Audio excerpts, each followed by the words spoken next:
Welcome everybody to episode number 17 of the PokeGuardian Podcast. Today I'm joined by Zakariya as usual. Hello everyone, how are you doing? And we've got a special guest, Julian, also known as okJLUV, all the way from Australia. Hey, how you guys going today?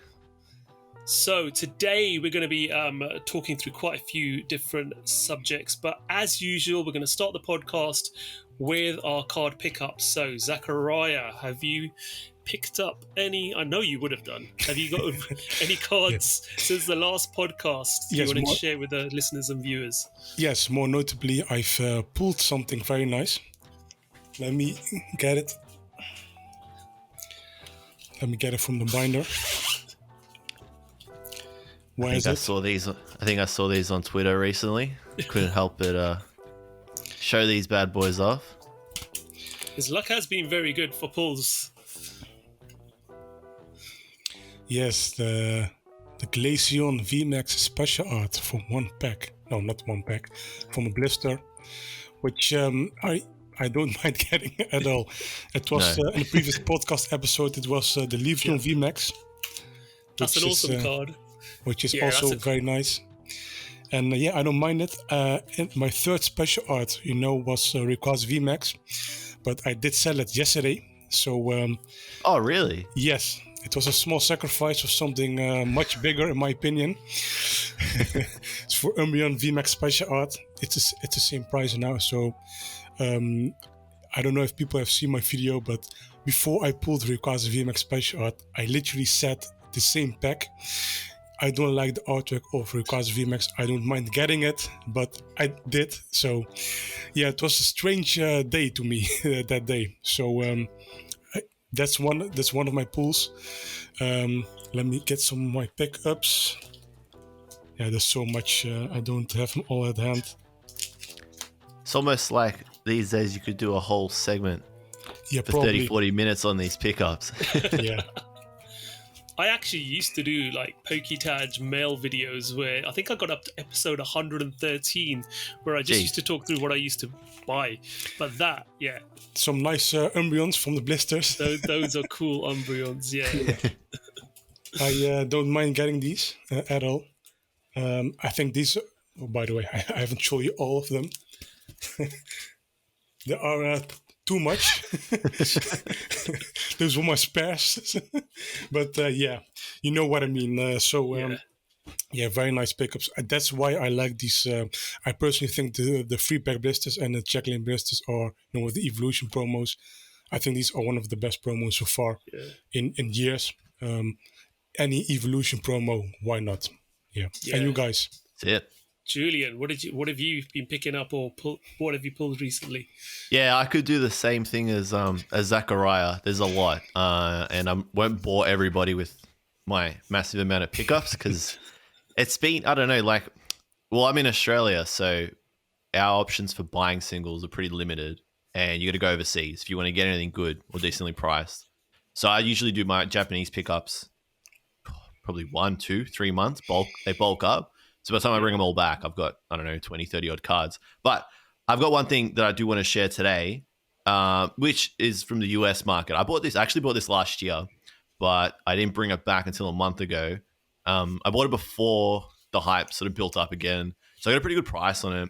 It's a BGS. It's an 8.5. So it's no 9 or 10, but it's the Espeon first edition here. So I got this probably, I'm going to say like 180 US, which I think is a pretty good price. It's first edition. So, but I left it in the US before I brought it back for about 12 months. So it was nice to bring it back and actually see it in hand. These kind of cards, there's a market for them here, but the price you got to pay, the Australian market is just way too much. So I spent a lot of time scouring on eBay.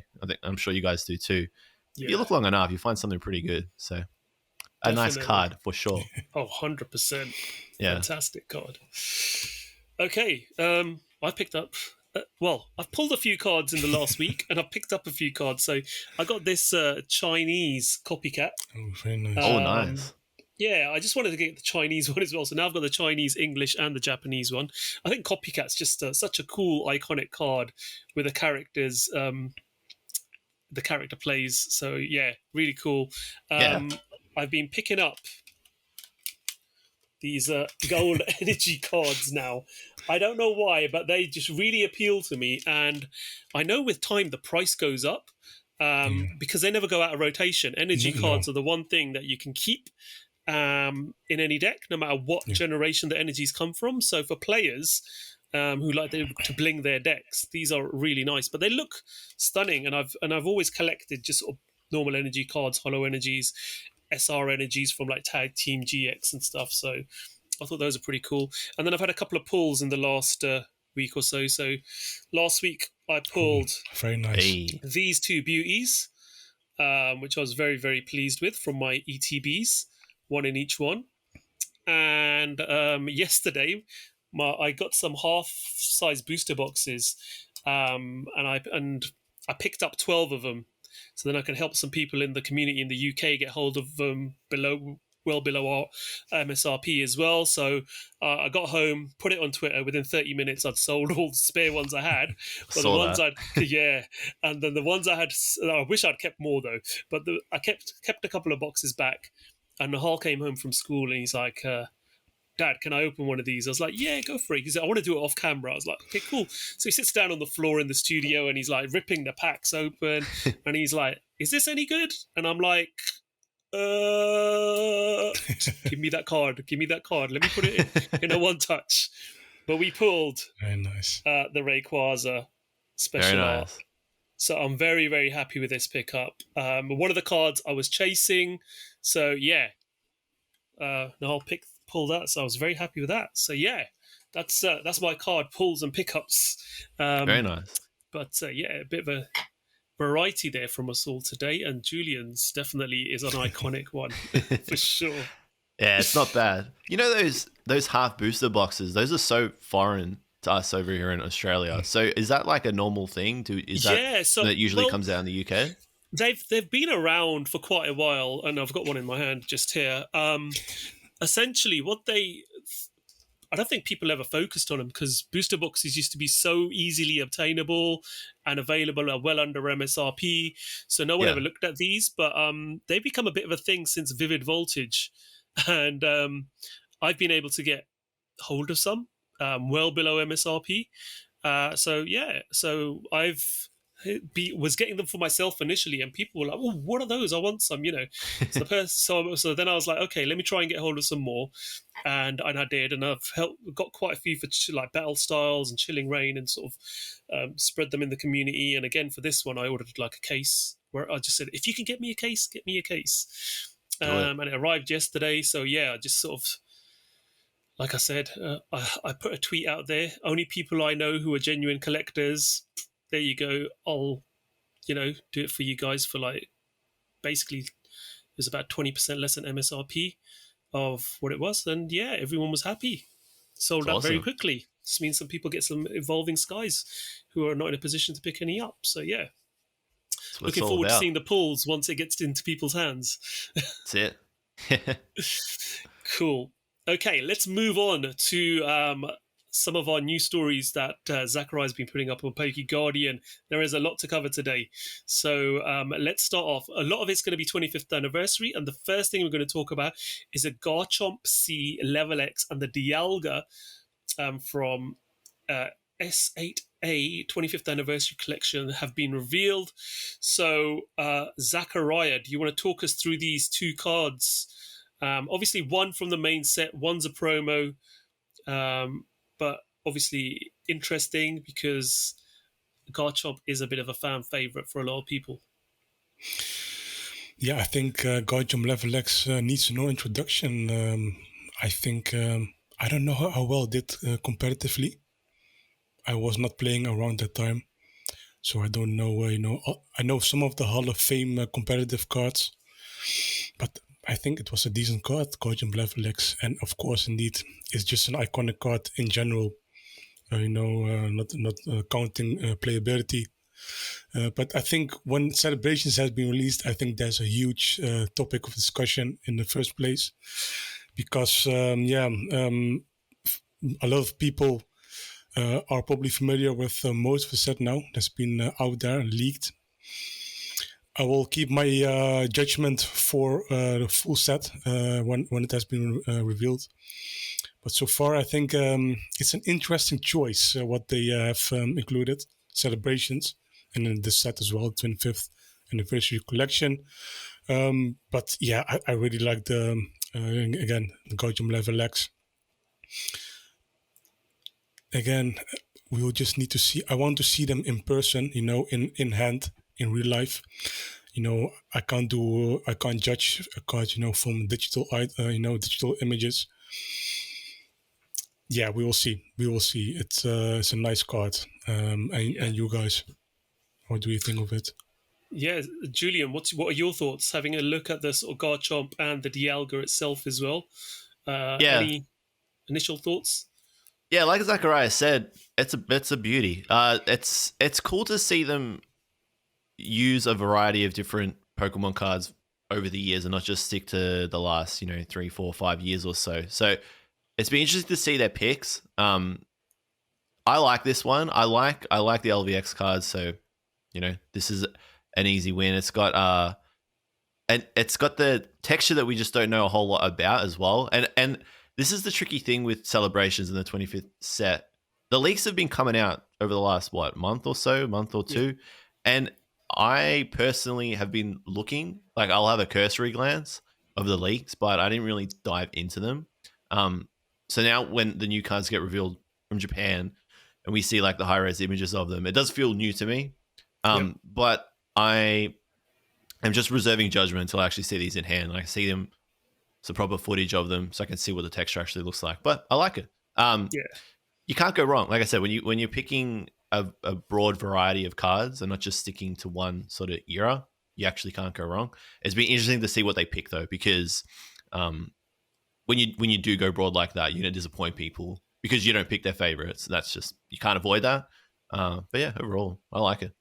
Yeah, I mean, my personal thoughts, like you say, now we're getting the higher res video images of them.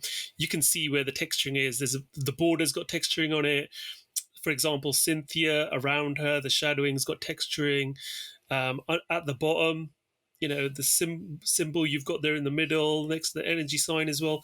There's a lot of texture in this card, but there's also, the border doesn't look textured, so it seems to be like a nice subtle texture, similar to what we saw in the amazing rare cards, I would say.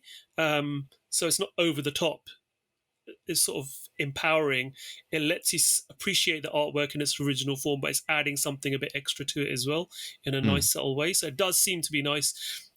Again, this texture is quite unique that they're using on all these cards as well. A little bit like the McDonald's sort of fractured style, but different, more like a confetti style. So yeah, it'd be interesting. I think, as you guys say, the real test judgment's going to be when you get it in your hands and see it for the first time.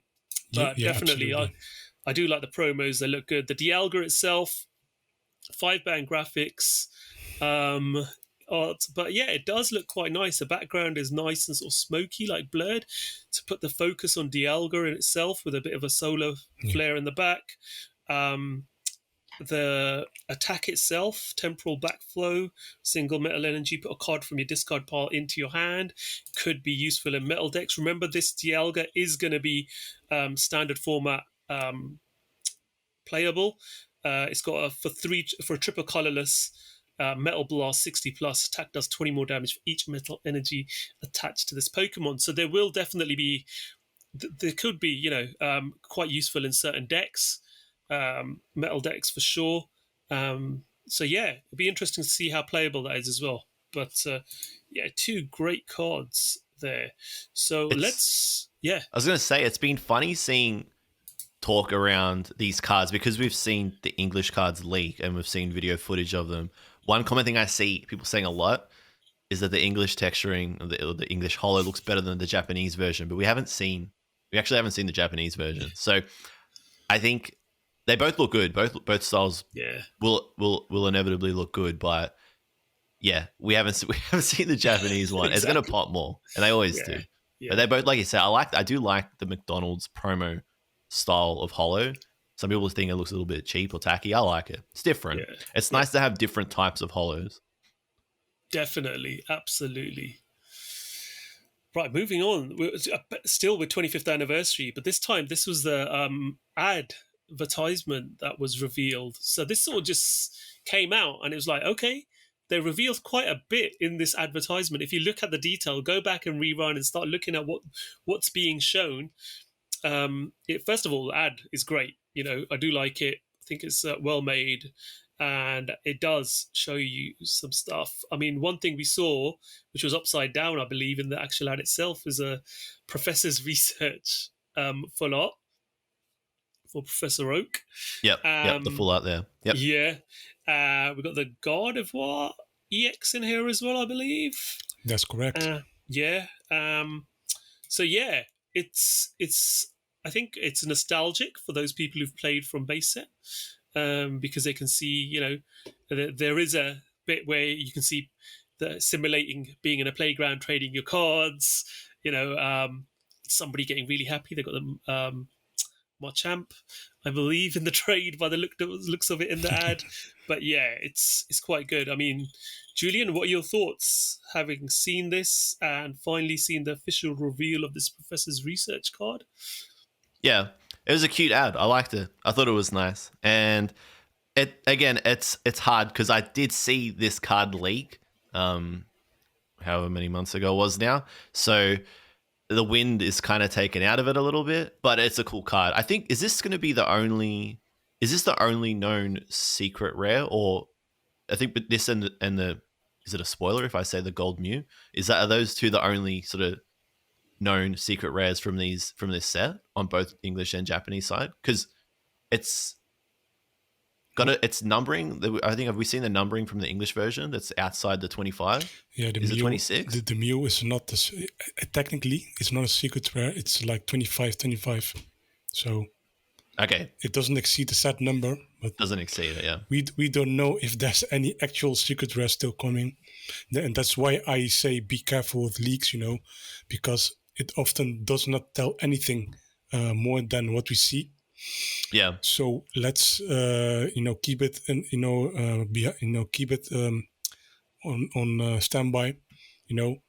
Information is there, but it's not. We have to judge when the full set is released. Yeah. And then we can absolutely slam the set down or praise the set into heaven, and then we can see it. That's my general take on leaked cards. Yeah. I like the Oak or the Professor's research. I like how they've gone with that full art style with Oak. This is one of those cards. Sometimes stamps on cards, it's dependent on the card whether the stamp actually suits it or not. I think the English stamp, the Pikachu, suits this card really well. So yeah, I like it. It's cool. Yeah. The ad was fun too. It was just the nice little throwback. It was short. I slipped it into one of my videos. I think everybody did. It was easy. Yeah, absolutely. Zakariya, your overall thoughts on this? Yeah, indeed, like you both said, it was a very nice advertisement by the Pokemon Company International. What do I have to say about these cards?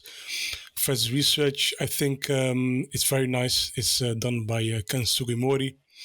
And as some of you might know, Ken Sugimori is like half retired from the Pokemon Company there. He rarely illustrates, characters anymore. There are other artists that do it. I think it's one of these last real hand-drawn cards where I think Lysander full art and Giovanni's scheme. Yeah, Giovanni's scheme full art from Breakpoint, which still they hold up very well. So that's his talent, But yeah, it's nice to see some actual Ken Sugimori art again. Not stock artwork, from him. That's been, made fun of. But interesting style from Professor Oak. Gardevoir EX, that species.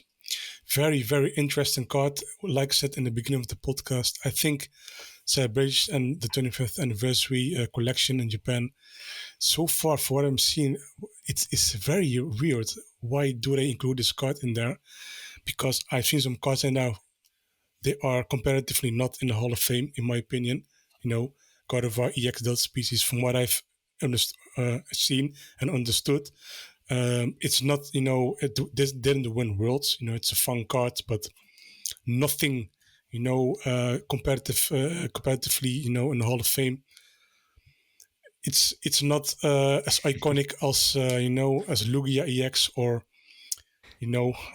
some of these other EX cards, dot species, for example. I was wondering when Lugia would get mentioned. It's a matter of time. The elephant in the room. Yeah, but I think there are much better cards. Gardevoir still fan favorite for many, so I could understand that. But again, I don't. How do they compile these sets together? Is it comparatively well? Because there are some competitive cards in there that did perform, in tournaments. There are some iconic collectible cards in there, but then there are Gardevoir EX cards, and why? Yeah, I don't understand. I don't understand. It'd be interesting to look at like maybe the world polls on like the popularity polls for the Pokemon to see if the Pokemon that we're seeing are actually like, in the top 30, 50. That would probably make a little bit more sense. But it's weird. I think you guys have touched on it there because, like, as you say, Gardevoir is a fan favorite, so it's like, well, have they picked, as Julian's probably hit the nail on the head there, around the fact that have they looked at the world ratings where people or fans are asked to vote? What have been iconic? Because Mimikyu's up there. Mimikyu's got a promo in this set as well. So there are cards which are Pokemon that are fairly new, which have got cards in these sets. But there are, like you say, older cards like Gardevoir, which might not have had a very competitive card or iconic artwork card other than this EX from Delta Species.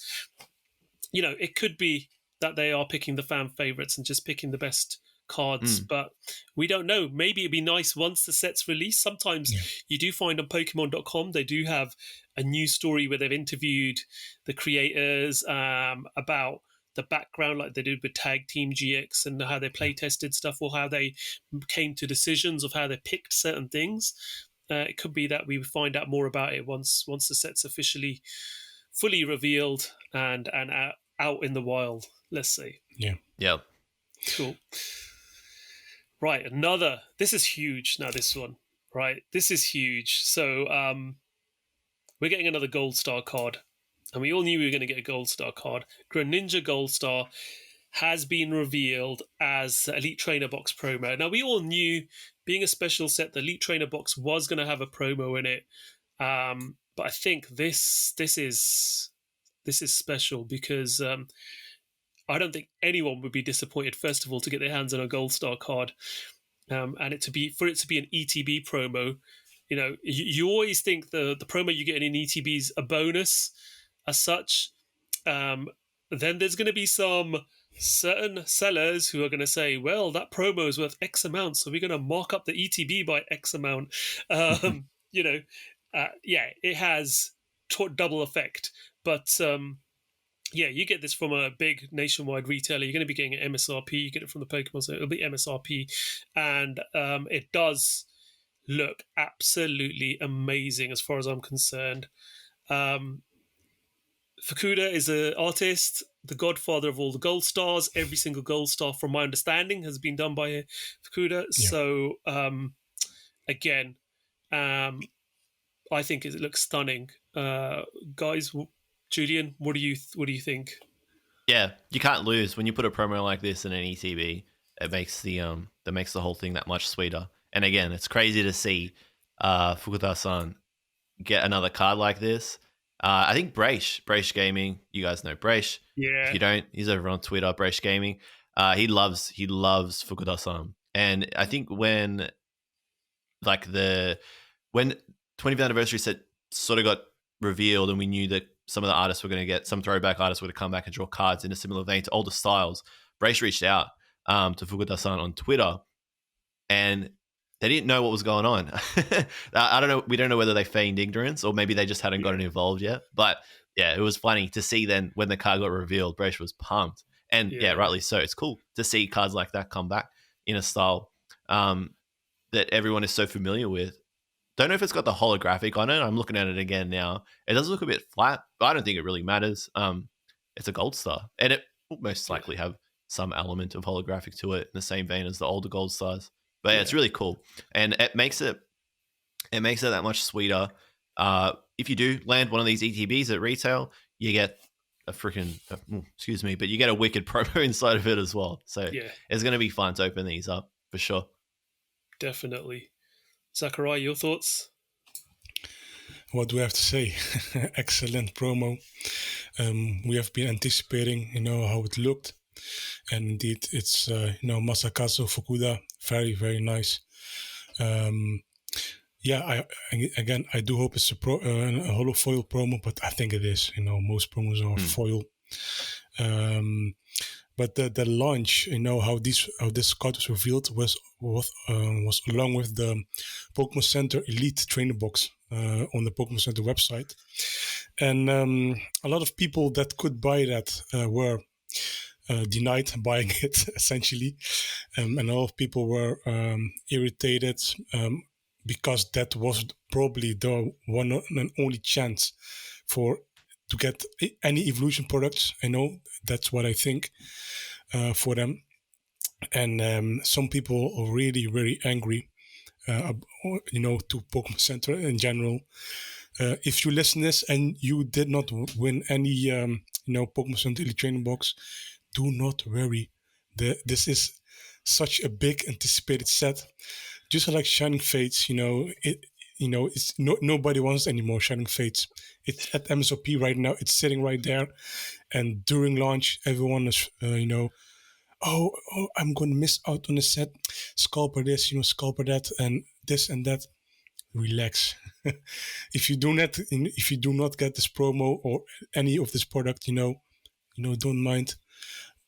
I do think, the Pokemon Center Elite Training Box, it looks nice, but the extras in there are not essential. It's like an extra deck box. Other design deck sleeves, other design card dividers, some aluminum, dice. But for that, it's a little bit more packs contents. Why would you go crazy over that? I don't go crazy for that. It looks nice, if you can get it at MSOP, but it's not essential. And if you can get Elite Training Box, if you just care about the promo, you can get the regular version from retailers. So, when was the last time Hidden Fates ETBs got another print run? Was it 2, 3, 4 months ago? That's a set from 2019. So those ETBs, we were still seeing them get restocked or have extra runs through this year alone. It's 2021, so that's the blueprint is there. Like Zakariya said, if you miss it, you'll get another go. There'll definitely be another chance to go on the merry-go-round. 100%. And if you do care about, getting opening packs at launch, because a lot of people want, packs at launch, that's up to you. You can get singles. I assume, this is a rather small set. There will be so much opened and there will be so much sold.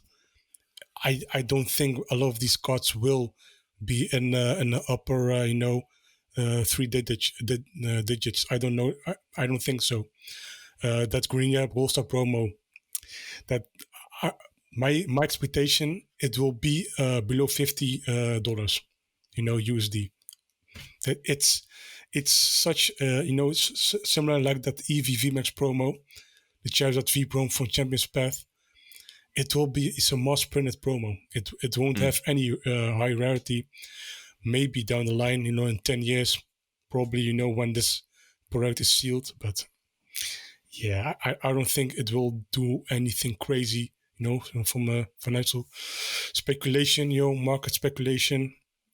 I think a lot of people are overestimating this set in general, just if you can get it, get this product, at MSOP. If you miss out on release, get some singles. Why not? Yeah. And those singles are all going to hit at once as well. Real hard. The market's going to get flooded, definitely. Yeah. Like, Zach, again, you said small set. But people will open the ETB. Well, people will typically buy the ETB to get the packs and sell the promo off to make their money back on the money they spent on the ETB. So they're just using the promo as a way to open their packs for free, in essence. So the promo can't really be priced more than however much the packs inside are. So yeah, it's all going to hit all at once. It's going to be fun to watch. And if you like buying singles, you're going to have a good time. Absolutely. And the thing is as well, like you guys were saying, this is a holiday set. Generally speaking, the holiday sets, they come out October, November. They then have a release cycle that goes on until about Easter of certain products coming out, bit by bit. So bear that in mind. As we're talking about Shining Fates, I went into town this afternoon and 2 stores had Shining Fates ETB sitting on the shelf. MSRP. Yeah. You can go and buy them now. Certain stores even had them discounted. They're still sitting there. The third print waves come out. They're still available. If you're desperate for it, you can get it. Celebration is going to be the same way. The set is a similar style set to Detective Pikachu, 4 cards per pack. The size of the set is going to be similar to Detective Pikachu. The cards are more iconic, I think, but like you said, they're going to mass flood the market, and they're going to be looked at as commons and uncommons in a set. There's only going to be 2 or 3 cards, like the Professor's Research Oak, like the Shiny Mew, that people will be like, oh yeah, I want that. But again, with the number hitting the market, they're going to be affordable. It's not going to be crazy. So pick up singles, don't overpay at launch. If you're a content creator and you desperately want it, you're going to pay for it. You make that judgment for yourself. What's your budget for it? What do you want to pay for it? Do your best. There are still opportunities where with major stores haven't put pre-orders out. So keep an eye out on those. And yeah, don't rush into it and enjoy it when it does come out. Yeah. Cool. On that, sorry, because I want to give the Aussie touch here, the Aussie angle, because it often gets overlooked. So I'll fill you in on that topic of day one orders. So we have basically what happens here. EB Games, which is like GameStop, they get their first cut. They get the first stab at product, and they get the lion's share of it. Then the rest of the smaller retailers, they'll get a pick at it too. But EB Games put their pre-orders up, and it's actually really funny because for like a day or two, you can order as much as you want. There's a 10-person limit on each item, which is a lot. But there's nothing really stopping you from making bulk accounts and ordering as much as you want. You got to put down about 10% of the actual product as a deposit. But our pre-orders were up for about a day or two, including Ultra Premium collection as well. Wow. And then and it was up for a while. And then they got fully sold out or allocated. They actually came around again for another run, but that second run of pre-orders was like 2 weeks after, and it was when most people had realized that the smaller stores weren't really going to get a big allocation of it. So of course panic kicked in. And then when EB said, okay, we're going to have another run of orders, it's 1 per person this time.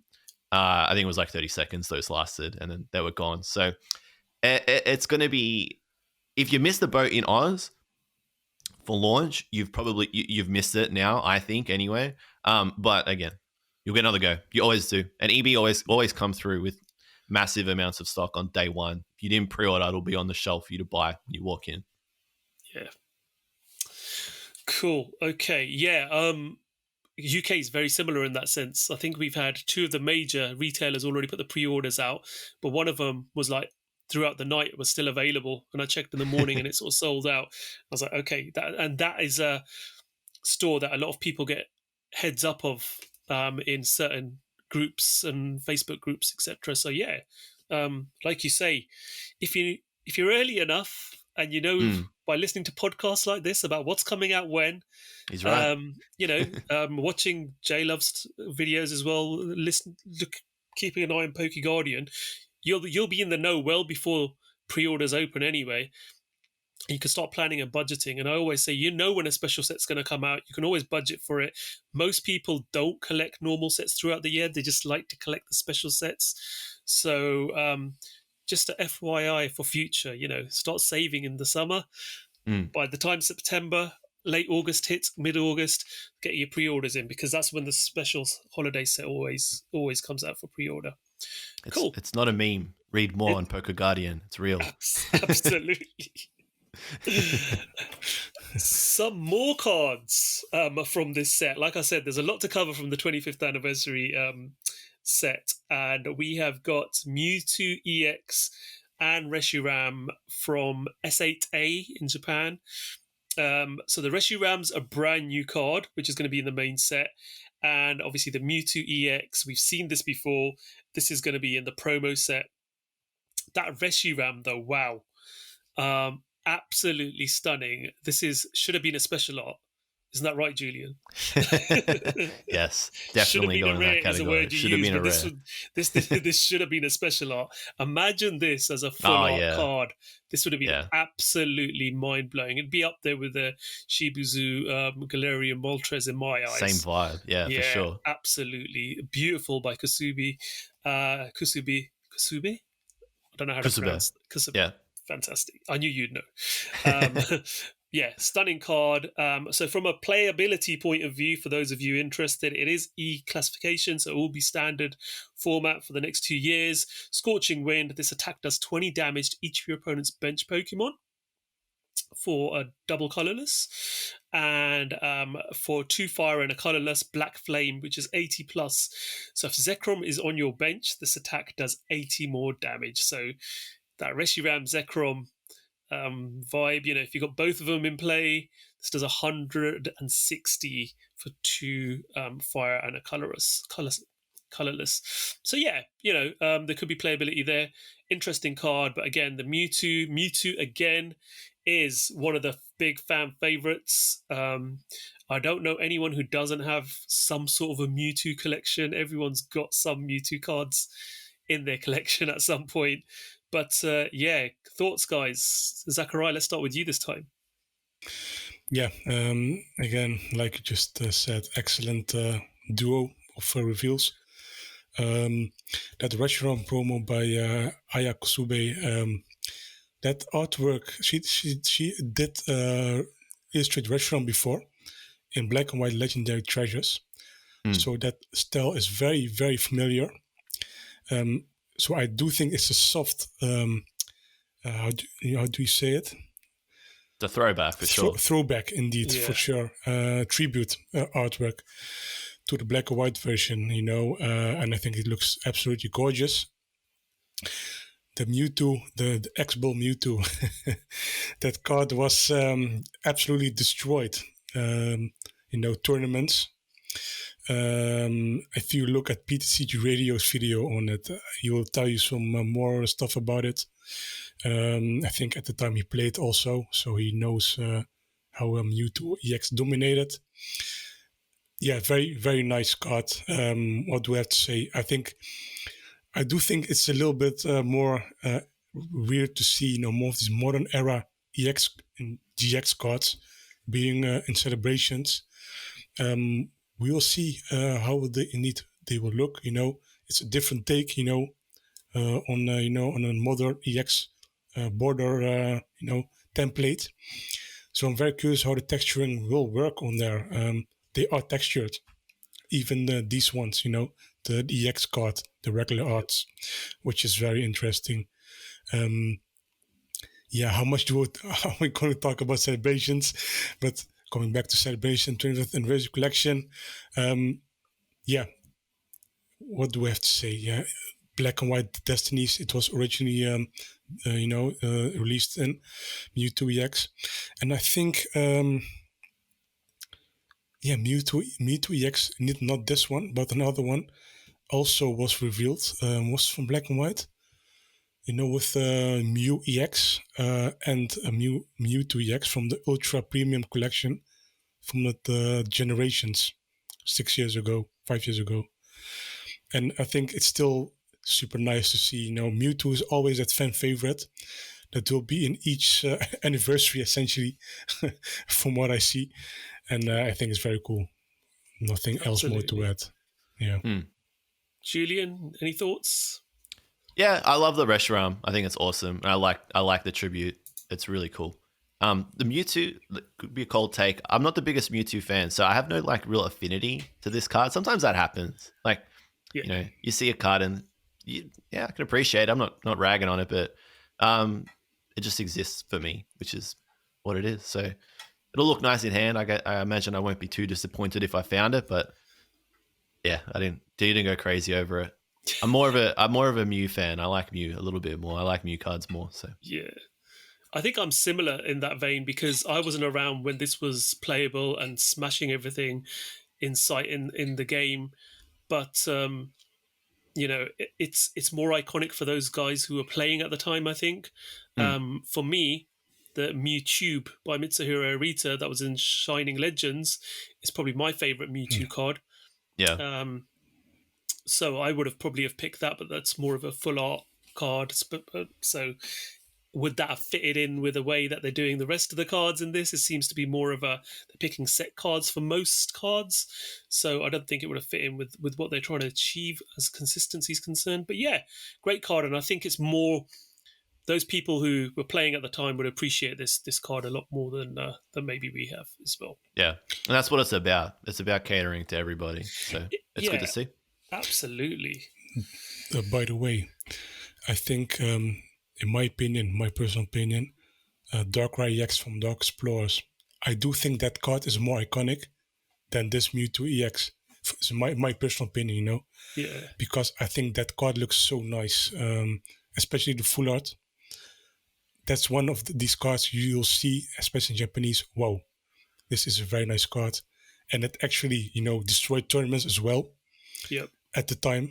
So if I could pick, two black and white era cards, it would have been these two. Yeah. Easily. Yeah. Excellent. But again, I think it's maybe they're picking the fan favorites because Darkrai probably doesn't fit in that mold. Because a lot of people who would possibly like Darkrai would probably pick Gengar ahead of Darkrai, maybe, sort of dark ghosty type Pokemon. So yeah, cool. Okay, let's have a look at some more English Celebrations products now. So we're looking at the 25th anniversary tin for Dark Sylveon and Lance's Charizard V have been revealed. So again, we're going to have two different versions of this. We've got the what we say the North American market with the sort of tag team GX style bigger boxes. Do you get those in Australia as well, Julian? Yeah, you do. Yeah. You get those boxes. I'm actually just looking at this one again. Are these the memorial tins? Is this what people were calling the memorial tins? Or am I getting... That's different. Okay. Because I thought this... Well, from what I understand, this is coming out in Australia in a box, but not in a tin. The Lance's Charizard. Yeah, and they are coming out in a box as well with a jumbo, from my understanding. Okay, I have seen both of these cards in a collection box with a jumbo card as well, but they seem to be bringing out tins as well. They have done these for different markets previously as well. But we're seeing the octagonal tin as well, the smaller tin, which is more traditionally seen in the UK and the EU, with probably one less pack and a slightly lower MSRP.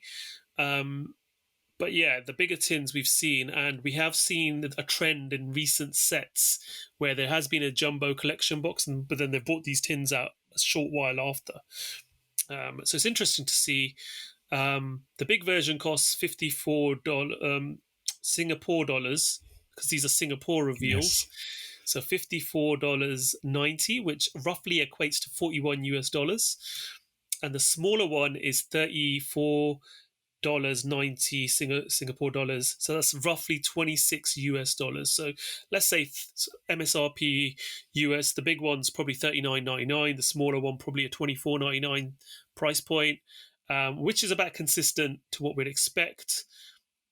And the pack size, I think it's going to be the usual sort of 5 packs in the big one, 4 packs in the smaller one. That's what we've come to expect from these things.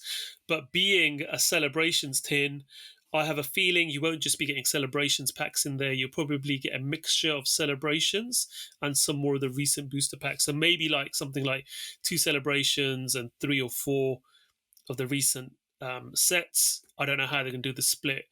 But it's quite apparent with all these products so far, you're going to get a small amount of Celebrations packs and more filler booster packs from recent sets in there. I like that. I quite like that approach, because I was thinking, I'm thinking like, bloat anybody, because this is like the same. I'm getting confused now with the products because we're seeing the same cards in different products. But yeah, you're gonna see different packs in these. That's kind of cool. I like that. Yeah, and I think again, it's a different product for different people. Some people like having oversized cards, but then a lot of people are like, well, how do I display them? How do I store them? Do you get jumbo folders? And they're not people don't really like looking at cards in jumbo folders because 1 card per page is a bit fiddly turning the pages. You want something you can put into like a 9-pocket, 12-pocket page and be able to see your cards a bit more freely, or have them in little displays out on display. With the oversized cards, people don't really like. A lot of them don't like them. Sometimes the tins are a lot more appealing to certain individuals. So again, I think it's catering for different people. And also we've got the tins that cater for different markets as well. But I do like the design. I love the look of the stylization they're using with this celebrations. You've seen on the play mats, other products that have been announced as well, decks, sleeves, with this sort of like almost airbrush gunmetal with a white, and you can see all the starters in the background. Really nice style. I really like the style. It just looks very modern, fresh, but captures the sort of essence of the 25 years as such, with all this, every single starter from every generation, I think. But yeah, what do you guys what your any other thoughts you guys want to add to this? More packs in a tin. That's what I see. Yeah. No, I think you covered it all, really. Yeah, I do think it's a little bit like, I think I've heard the word bloated. Yeah, just give us more other promos than this. This is like the 4th product for this for these promos. There's the regular version, the Celebration collection. Then there's the V Memories collection, which probably is an American exclusive or something like that. And now you have this one, which is probably releasing internationally. We don't know much of this product so far. It's only been revealed for Singapore. But most of the time, most of these Singaporean products are international products. Pokemon Asia gets some of these stuff as well. Yeah. Speaking of the promos again, yeah, this is the first time we've seen the full, not uncut, but the full artwork. And I do think it's not. I'm not a fan of these cards. Last Sylveon V, it looks cool in my opinion, but I've rather seen the original, and also by Ayako Sube, probably it was from the VS set, and then reimagined, as a V card with the original art style. That would be, in my opinion, cooler. But hey, again, I don't work at Creatures, so I'm not. I don't make these decisions. Dark Sylveon, again, it looks also, I don't know. It doesn't look dark to me. It looks like the bill a little bit angry or something, but not dark or something. I've expected more evil, with like a creepy smile or something, something like that. Those fangs out. Yeah, Sylveon has fangs. Indeed, it has fangs. Why not use them to your advantage, So, yeah, why not? But again, I hope there are some full arts of these cards, or special arts or something like that. But again, we don't know everything of celebrations.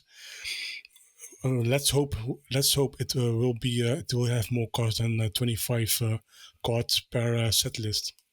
Yeah. It definitely, when you think about it, it definitely does feel like a missed opportunity. And I remember feeling a little bit underwhelmed when we saw those 2 cards, because they're nice, but there's just something off and it's hard to put your finger on it. And then I was just thinking on that, because you said maybe put some different promos in these tins. If you're going to release this different type of product, put some different promos in it. And I was like, yeah, that's probably a good idea. Or different variety of the card, like the V card that you get on the top of it.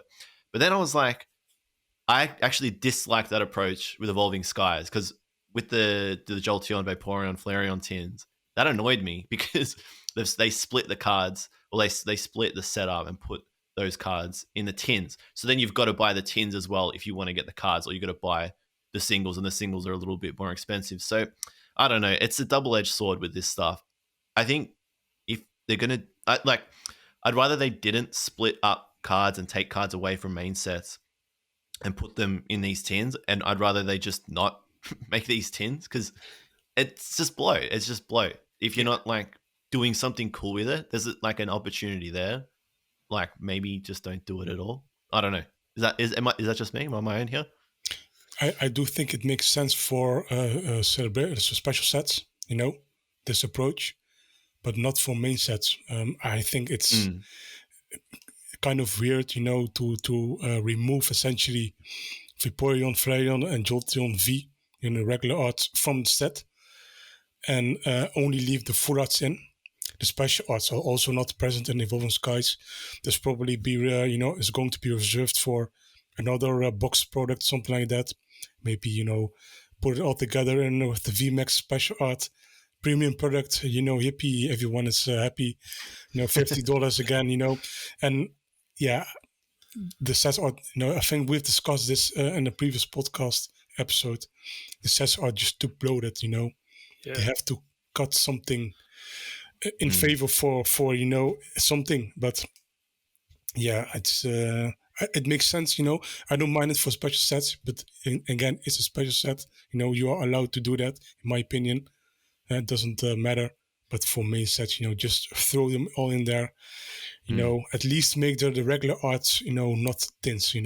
At least make some alternative artwork, so that make it a VMAX Climax art, for example, in Japan. But this is clearly, we need to make money, and evolutions on there. But at least please commission some artists for alternative artwork. Yeah, why not? 100%. I mean, these two promos, personally, they look like screen grabs from an anime. Yeah, that's it. I think that's what it is. Yeah. And I can imagine seeing these Pokemon maybe in the Evolutions YouTube series that's currently started. We'll probably see these two somewhere down the line. In that series, it's just a still from one of the episodes. Yeah, there it is. It's probably there's a tie-in, but it does look like an anime sort of screen grab. To me, it's just has that vibe to it. Yeah.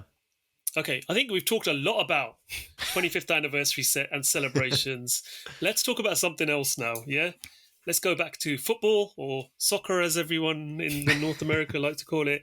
Sobble on the ball. So this promo was revealed while we were on an international break here in the UK, while England were playing in the World Cup qualifiers. And the final futsal promo, Sobble on the ball, was revealed. It came out on Friday in-game in England, but was available on Game UK website with certain products. There's a very definitive list. I think there's 8 products available that you could buy this with.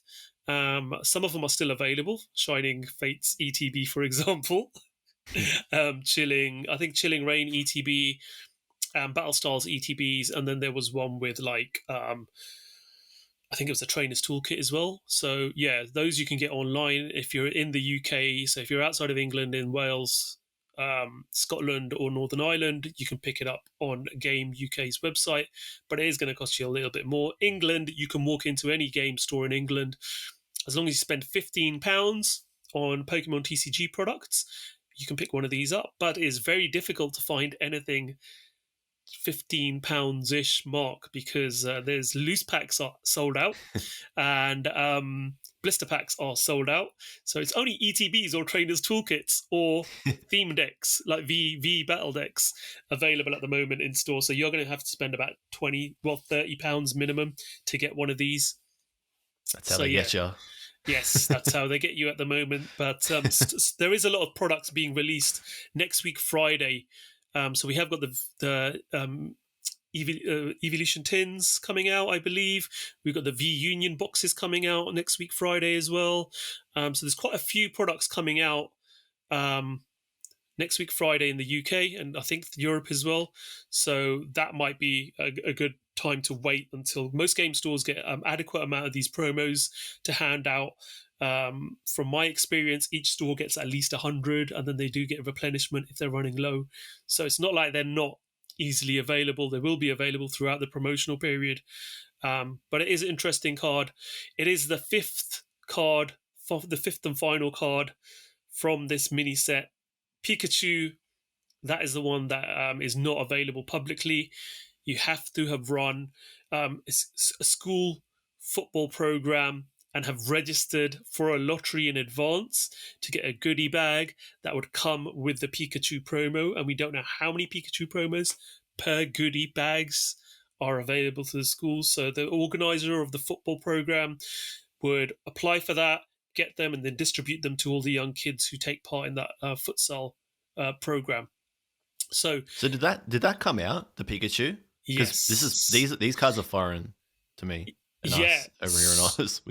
So these are England exclusive cards. So obviously we had Eevee come out quite a while ago, and then we had Grookey, and then it stopped during lockdown while most of the UK was in lockdown. Scorbunny then came out when the just after the Euro Championships finished, I think. And then Sobble's now come out. Pikachu, again, was meant to have come out earlier, but because of lockdown and schools being closed, they obviously delayed that.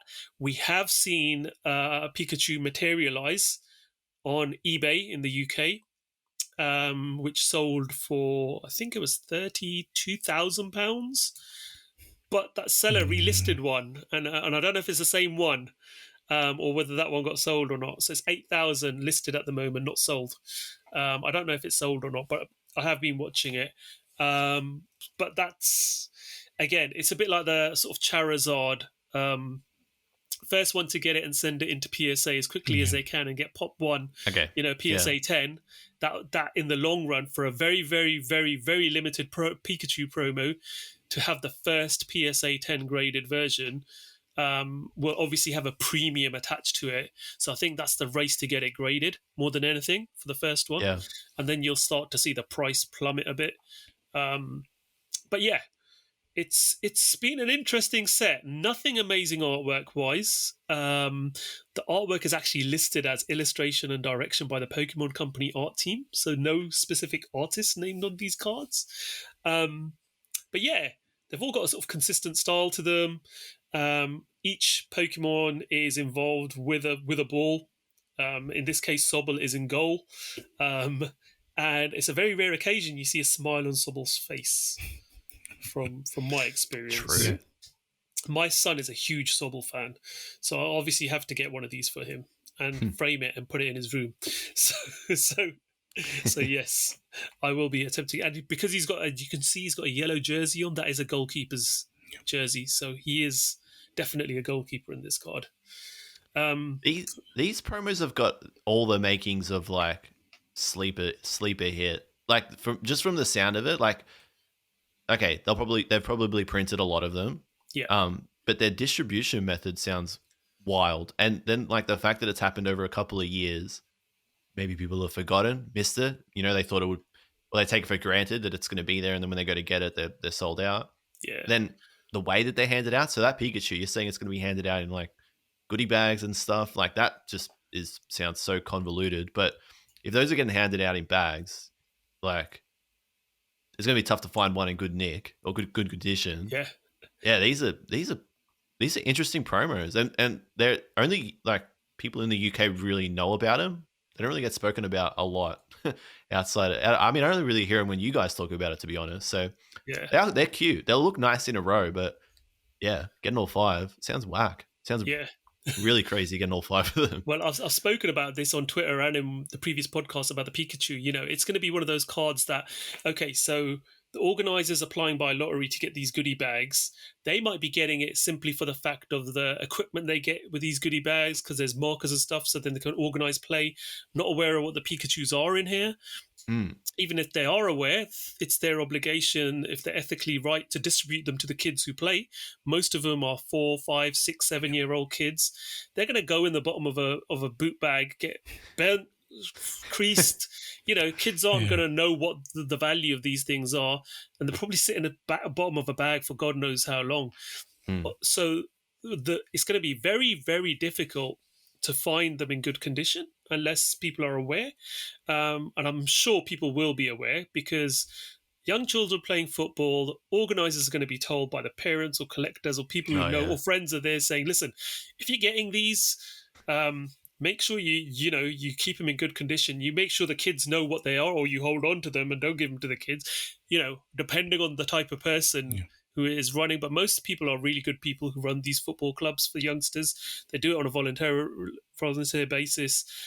So, you'd hope that they'd get into the hands. But again, we don't know how many. I think 400 is the number of goodie packs being sent out. How many promo cards are in those sets is unknown. So 400 organized clubs for youngsters will be getting this.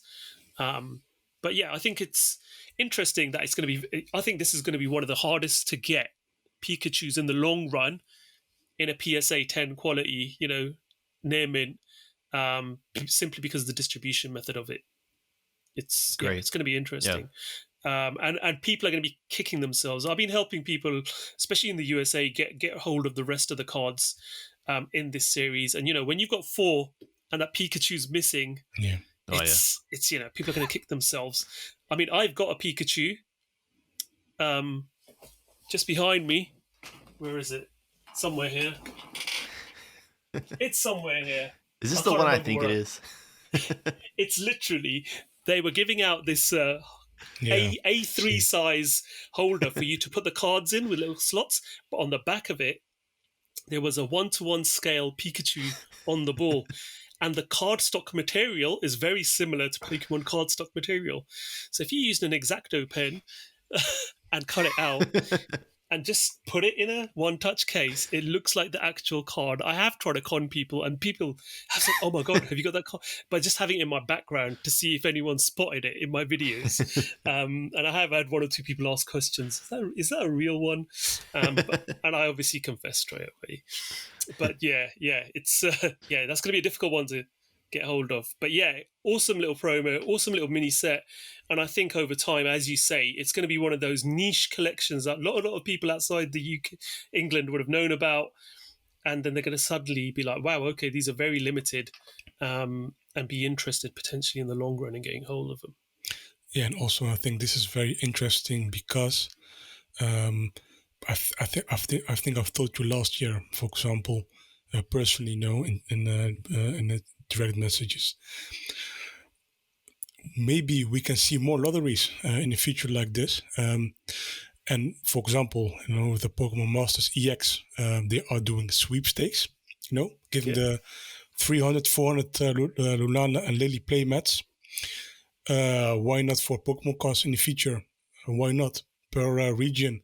Because that Lunala and Lily playmat, I think it was like Canada, USA, and Japan exclusive. Yeah. That's it. So I can absolutely see in the future more sweepstakes like this, or lotteries, however you want it called. It's very interesting. And again, Pikachu is very popular. There will be Japanese collectors that, 1, have money, they have money, and 2, they will spend that money on Pikachu. There are collectors in there that need to have every Pikachu there is. Not, it's almost impossible, but considering how many Pikachus there are, but there will be so many people trying to get a hold of. I do think the auction, like you mentioned, is a little bit shady. I have to admit, we don't know what's legit or not. Keep that in mind. It does not reflect actual value. But hey, whatever someone wants to pay for it, I do think $30,000 dollar something or pound. That's trophy card territory. Essentially, that's not. I think it's not worth it. Personally, But indeed, we need more information. I think that's the first thing. Yeah, before you can splash the cash on there, and that's why trophy cards are so expensive. It's literally it's a trophy card.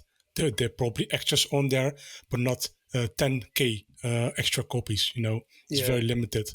It's a trophy card, but this We don't know how many extras there are. There are probably maybe 2,000 extras sitting in a warehouse, or probably taken by some employee, backdoor. Yeah. Who knows? Maybe in the future, you will see, hey, there are 100 extra Pikachu and a ball promos.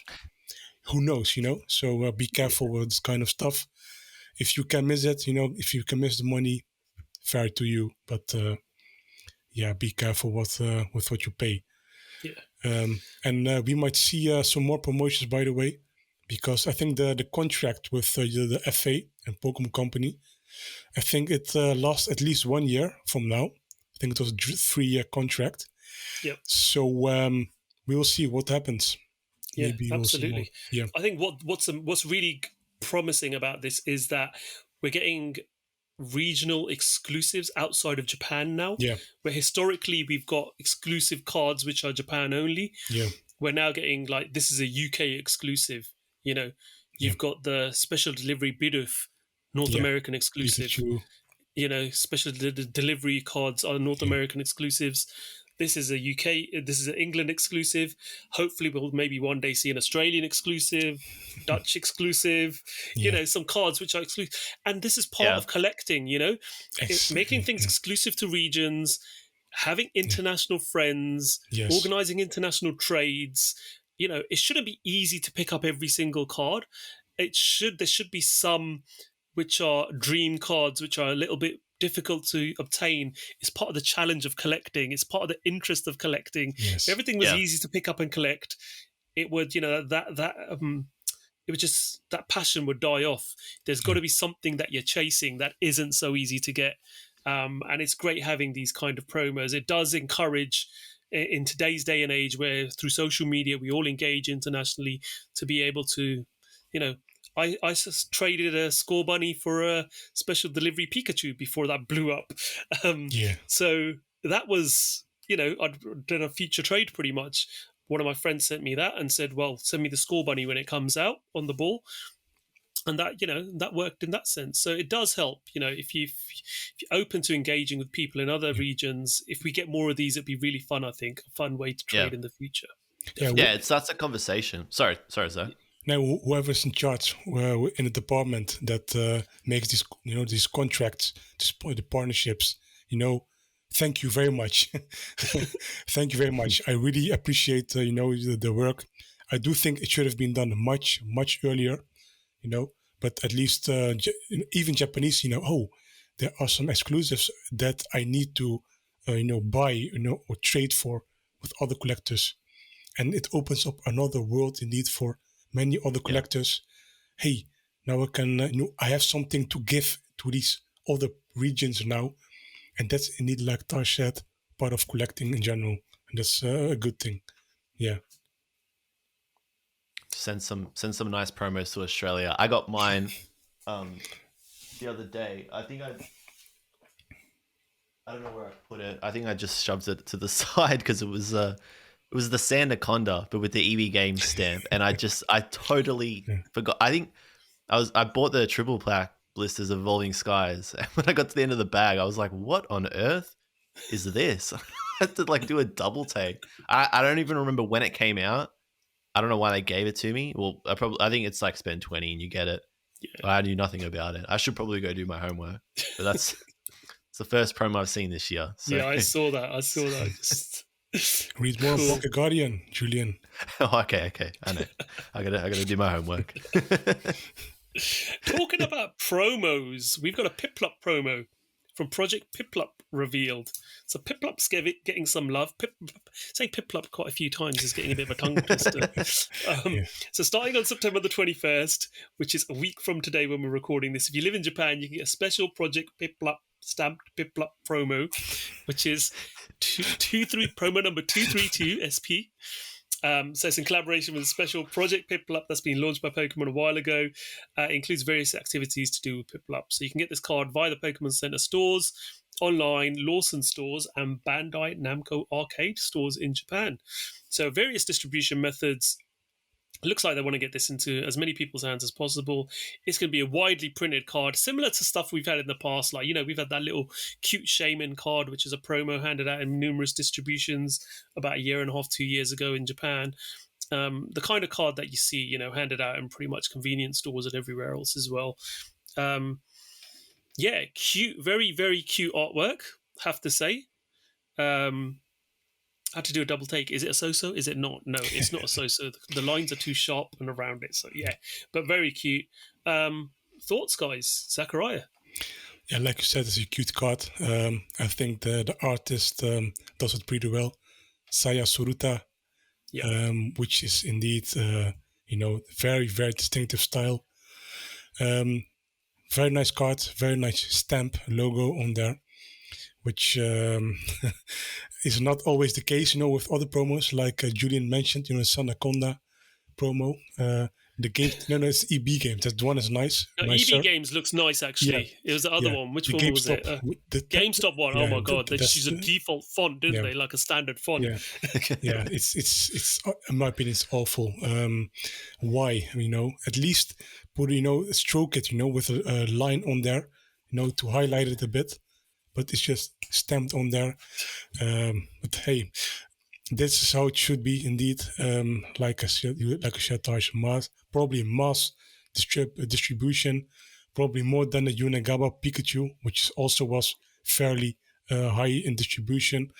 Yeah, very nice. The thought in this is typically Japan, you go to the Lawson convenience store, you need to purchase two, probably some candy products, and you'll get a Piplup promo.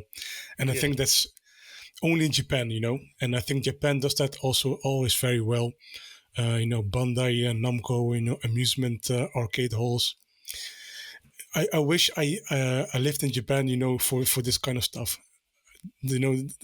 International does not do this at all. In the past, by the way, they did some. They gave out some Pokemon Day promos. I think like 15 years ago, at indeed amusement parks. They were official Pokemon events run by some special companies, but they don't do that anymore, which is a shame. Maybe they should look into that. I have in my room sitting a Pikachu line. Exclusive to the Netherlands.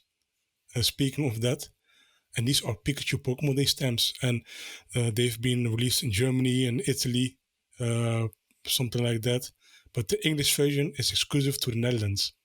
So the Netherlands does have some nice promos, but it's a reprint of artwork. It's just an artwork, so nothing too crazy, but it's still nice. Hey, the Netherlands, has something exclusive as well, and it's a Pikachu. And that's why I said, it's almost impossible to collect all of the Pikachus. It's so much, so much to document.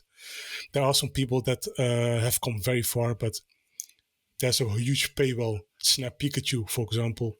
It's there. And recently it surfaced, but I think it took like 6 years for it to surface, for example, or 10 years. So have fun collecting all of the Pikachus. Coming back to the Piplup promo, sorry. Amazing promo. Let's see. I think it's non-holo. It's just a regular promo. But very nice card. Yeah. Julian, anything you want to add to that? If you can get a page of this, I think it's going to look nice. That's about it. Yeah. 9 of these in a binder, it'll look cool. I like the stamp. The stamp sort of matches the illustration. I think that's why the stamp is so nice on this. So. It fits in really nicely with artwork. As you say, this is going to be 100 promo all day long. It's not going to be expensive. Absolutely.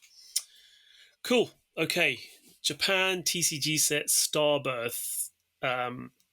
That's featuring Arceus as allegedly releasing in January 2022. And the VSTAR mechanic has also been mentioned. Now, why don't you talk us through the story, Zakariya? You've obviously written this. You've got this information, so directly from the horse's mouth what this comes from. There have been. It's not a rumor anymore because some Japanese stores have seen this product. It's coming, but still, I have not seen a sell sheets personally, but I have seen sheets of products that it is coming. But whatever it says, It has, likely to do as a tie-in set with Pokemon Legends Arceus. It's called expansion pack. Sword and Shield is still Sword and Shield, by the way. Sword and Shield expansion pack, Starbirth, and there are products listed also that include the VSTAR marker. And if you've paid attention in the last years, VSTAR was trademarked. More recently, Starbirth was trademarked. Let me check which one was. Yeah, Battle Region was also trademarked. We do not have any information on that yet.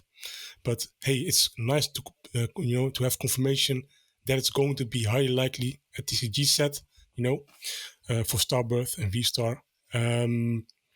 It's releasing on January 14th, 2022, which is 2 weeks before Pokemon Arceus Legends released, internationally, the video game. And yeah, we do not know more than this. Arceus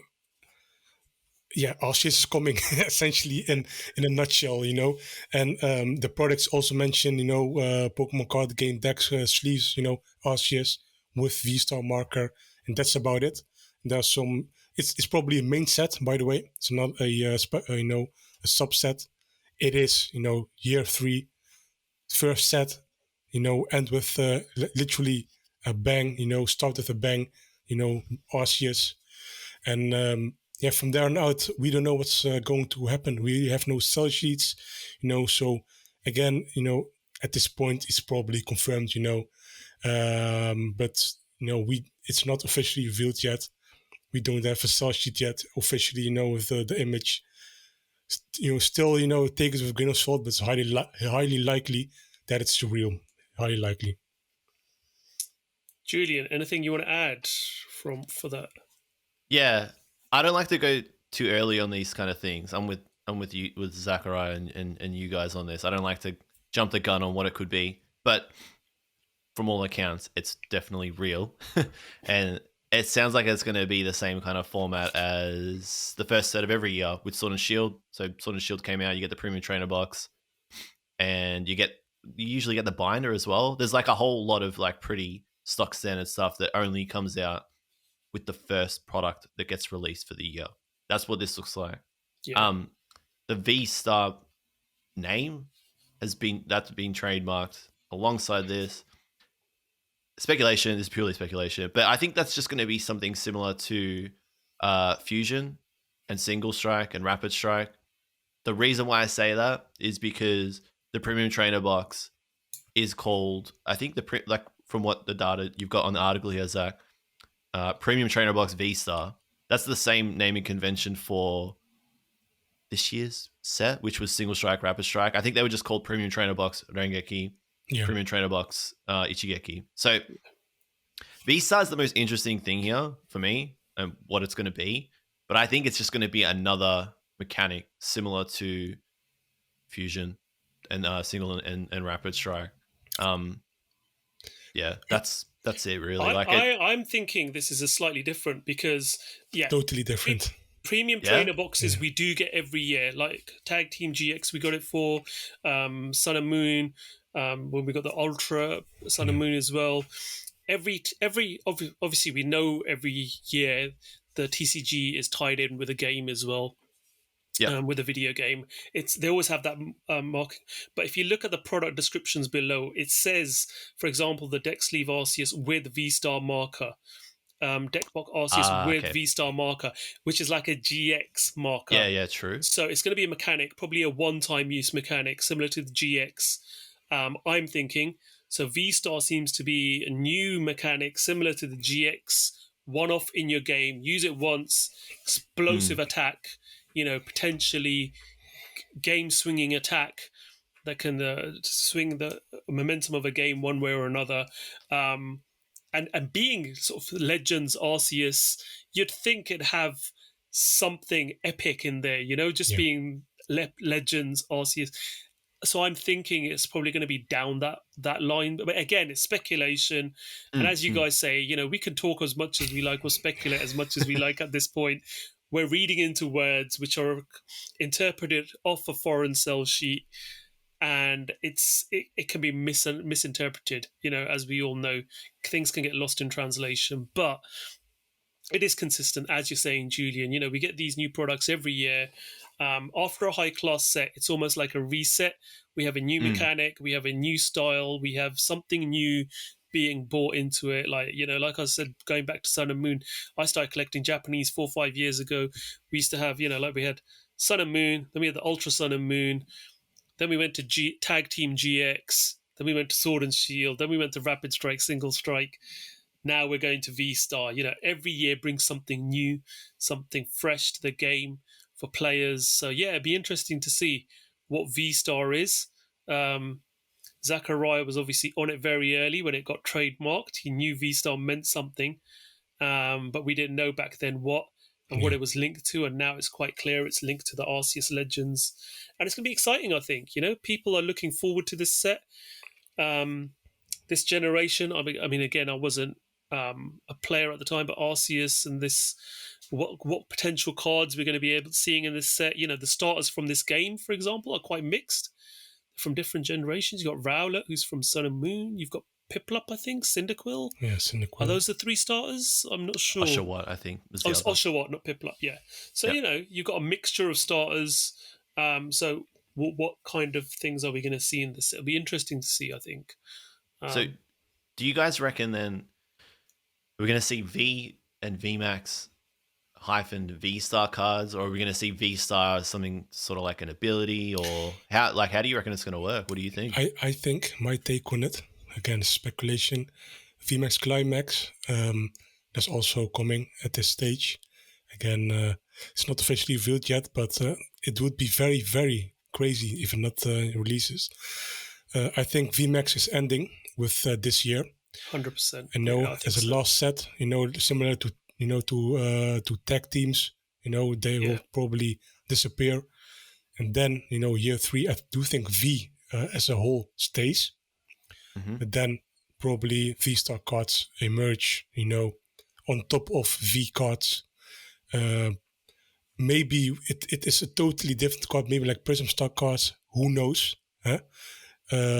Let's see how it will be. But again, I do think V is likely to stay. The regular V cards. Again, it's just endless speculation. But yeah, I think we all agree on this is year 3. New rules, new mechanics, new layout probably of with V-Star, probably new stuff coming.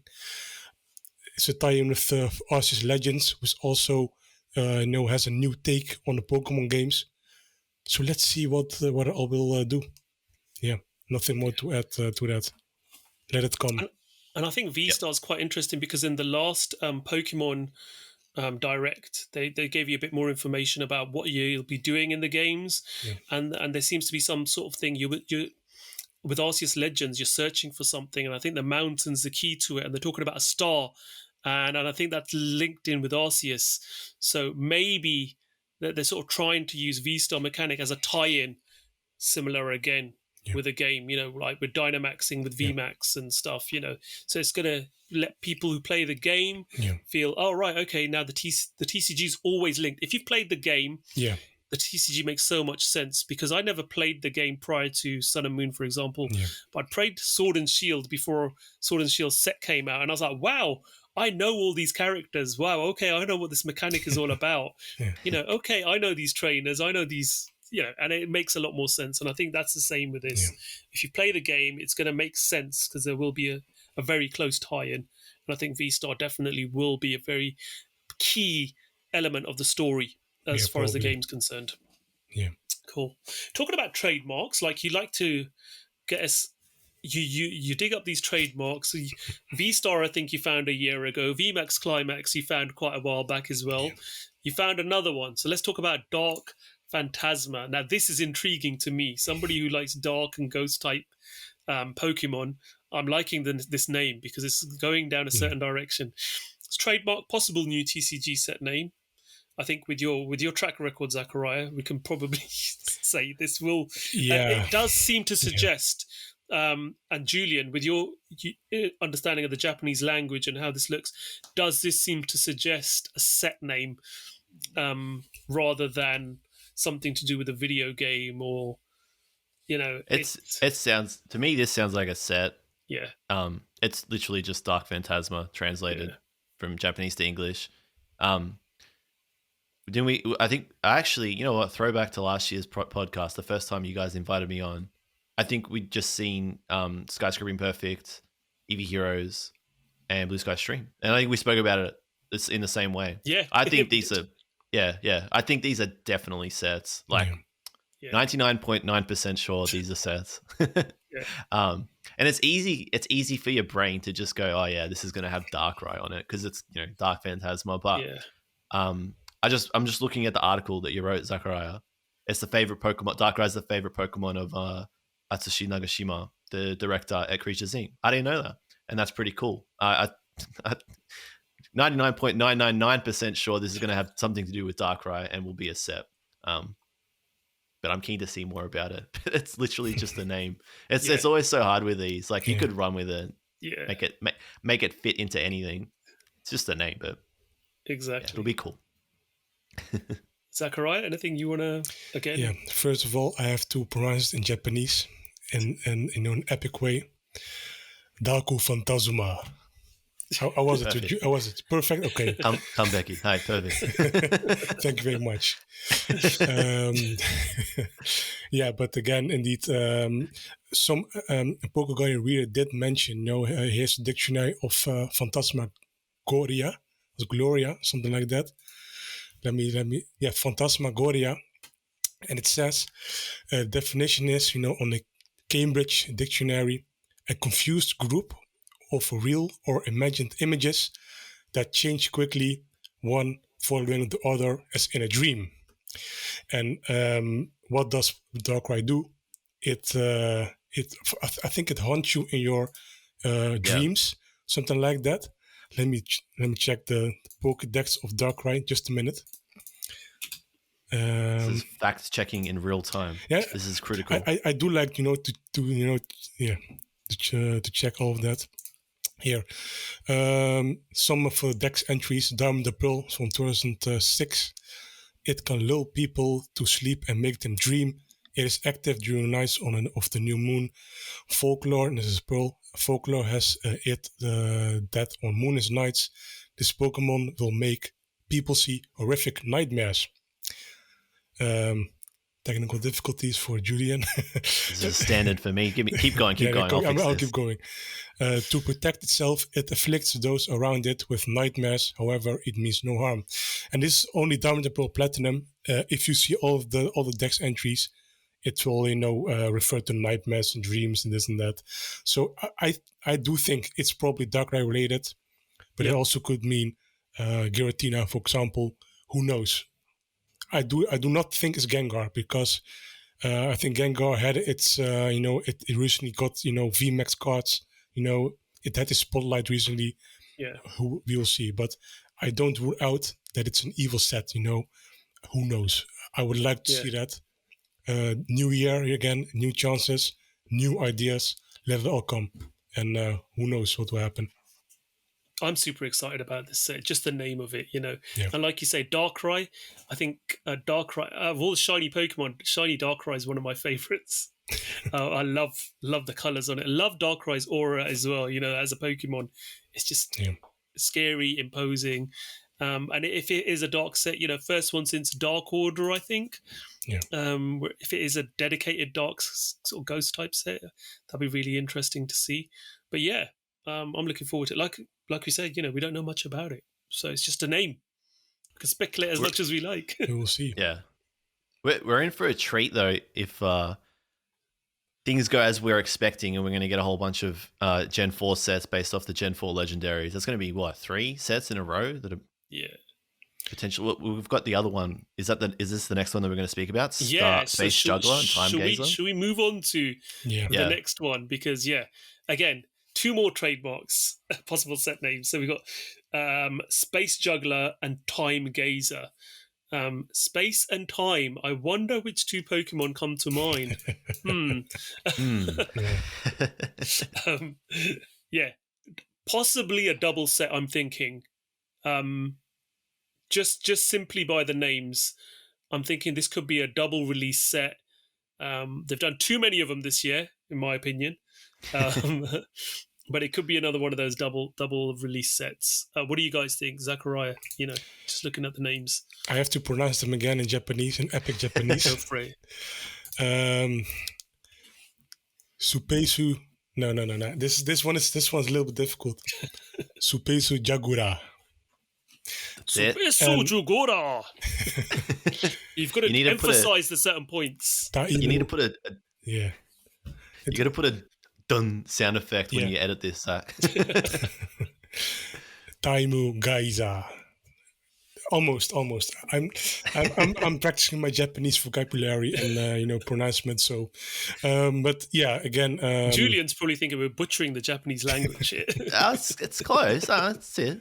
Practice makes perfect. Excellent. Yeah. No, thank you very much. No, coming back on a serious note, I do think these are indeed Diamond and Pearl related. To the remakes. Speaking of what I always use is I look from the past. What did they do in the past? And with Omega Ruby and Alpha Sapphire, those remakes, they have gotten tie-in sets as well. Primal Clash, Roaring Skies, Rayquaza, and Latias, EX, this and that. I think it's the same stuff happening for them. And we can speculate all you want, but I think if it's indeed meant for TCG, which probably is, you never know. Take it with a grain of salt. Indeed, like always, it's probably Diamond and Pearl and Brilliant Diamond and Shining Pearl related. Which and if it's true, it's interesting because this video game releases before Pokemon Arceus Legends. So that would mean if Starbirth is indeed a Legends Arceus tie-in, it probably will, because hey, it's the latest video game coming. It's probably more important than Brilliant Diamond and Shining Pearl. They want to promote that. 2 weeks before, hey, there's a set coming along with the new video game. Go for it. This is a Diamond and Pearl remake, cool, but probably during spring or something like that, or February, it probably will drop something like that. It's like your typical March set, and that's how it goes probably. Yeah. Yeah. Cool. Okay. What's the English set going to look like? I just got to ask. How big is this English set going to be? They'll split this in two for sure. Yeah. There's no way. We'll probably see Starbirth and Dark Fantasma together as one, and then Space Juggler and Time Gazer with something else shoehorned in, maybe.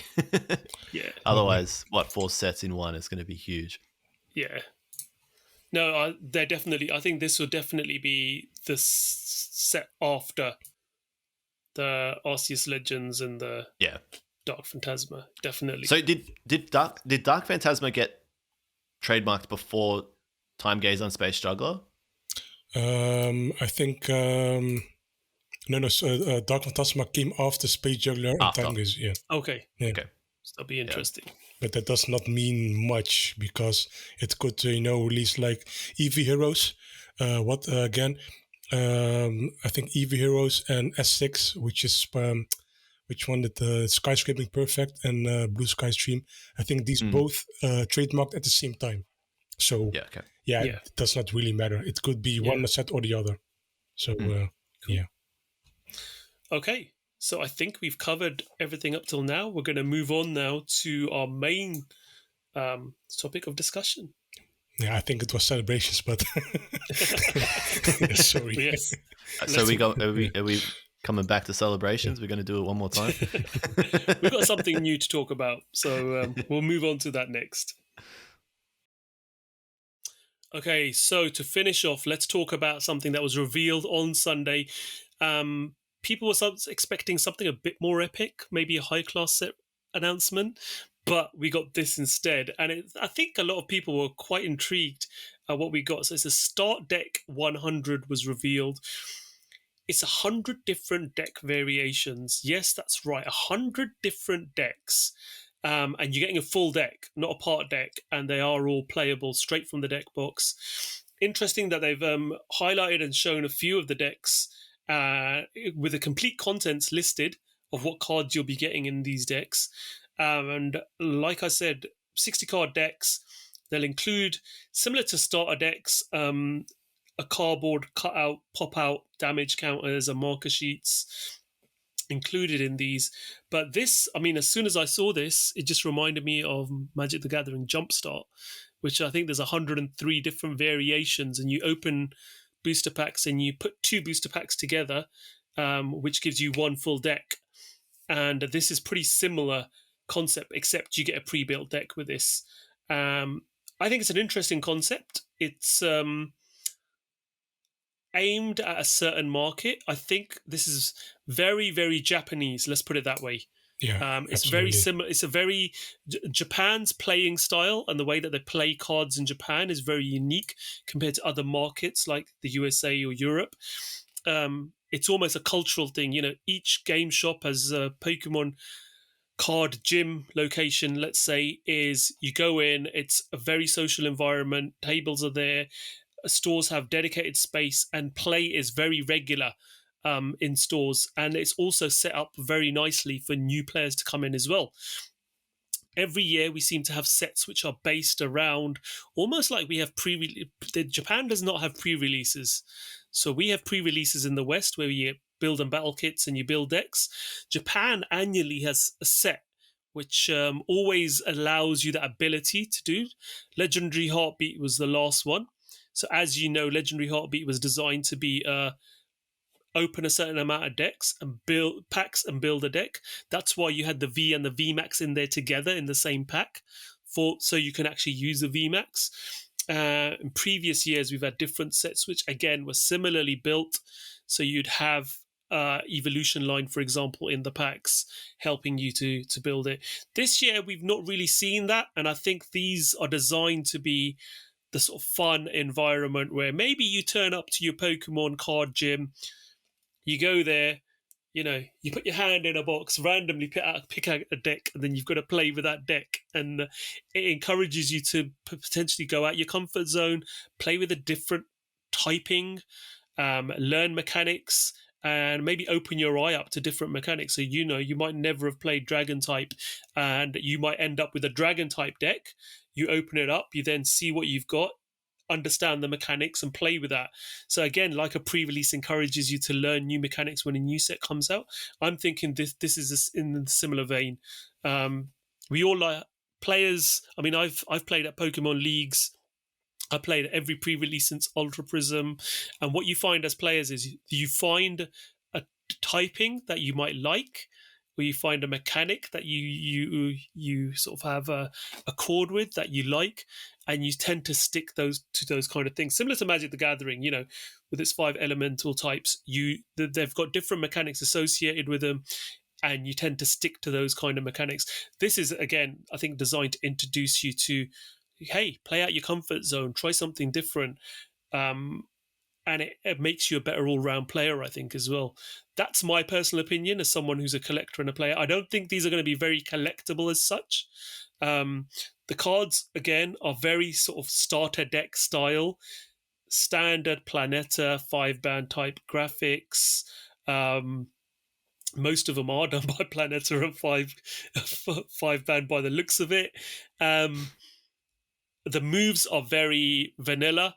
There's nothing really stand out, you know, wow, this is going to change the meta, going to be played in championship leagues in Japan. No, there's nothing really stand out amongst them. But there is some nice new artwork. I think there will be some cards people want to collect. If you're collecting the whole set of these cards, it's 414 individual cards from the 100 decks. Now, not many people do that. You know, I mean, the starter decks, how many people buy every single starter deck to do the full set? I've done it in the past because it's not very difficult, because there's usually 6 starter decks. I'm not going to go out and buy 100 of these to go and complete a collection. No way.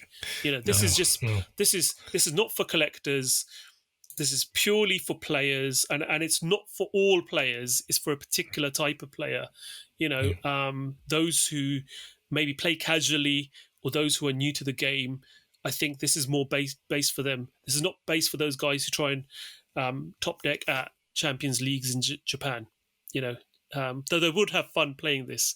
It'd be nice maybe sitting around your dining room table, boom, playing. In Japan, though, space is limited. Not many people have dining room tables. But again, going to your local Pokemon card gym and having a bit of fun on a Friday afternoon with a bit of sake, and could be quite fun. For sure. I mean, what are your thoughts, guys? I mean, Zakariya, I know you organise play locally, so you've got young players who if this was introduced in the West, what would you think? I would love it because the price point is you can't beat like 700 yen, something like that. Yeah. Come on. 780, yeah. We pay like 15 euros for a V. No, now it's V. What's Battle Deck? Something like that. Which is still an upgrade what I really wanted 2 years ago. So I like that. Thank you very much, Pokemon Company International. But before that, before COVID was a thing, you would pay 16.99 or something like that. You would get a team deck with, how do you say it in a polite way? Nothing good.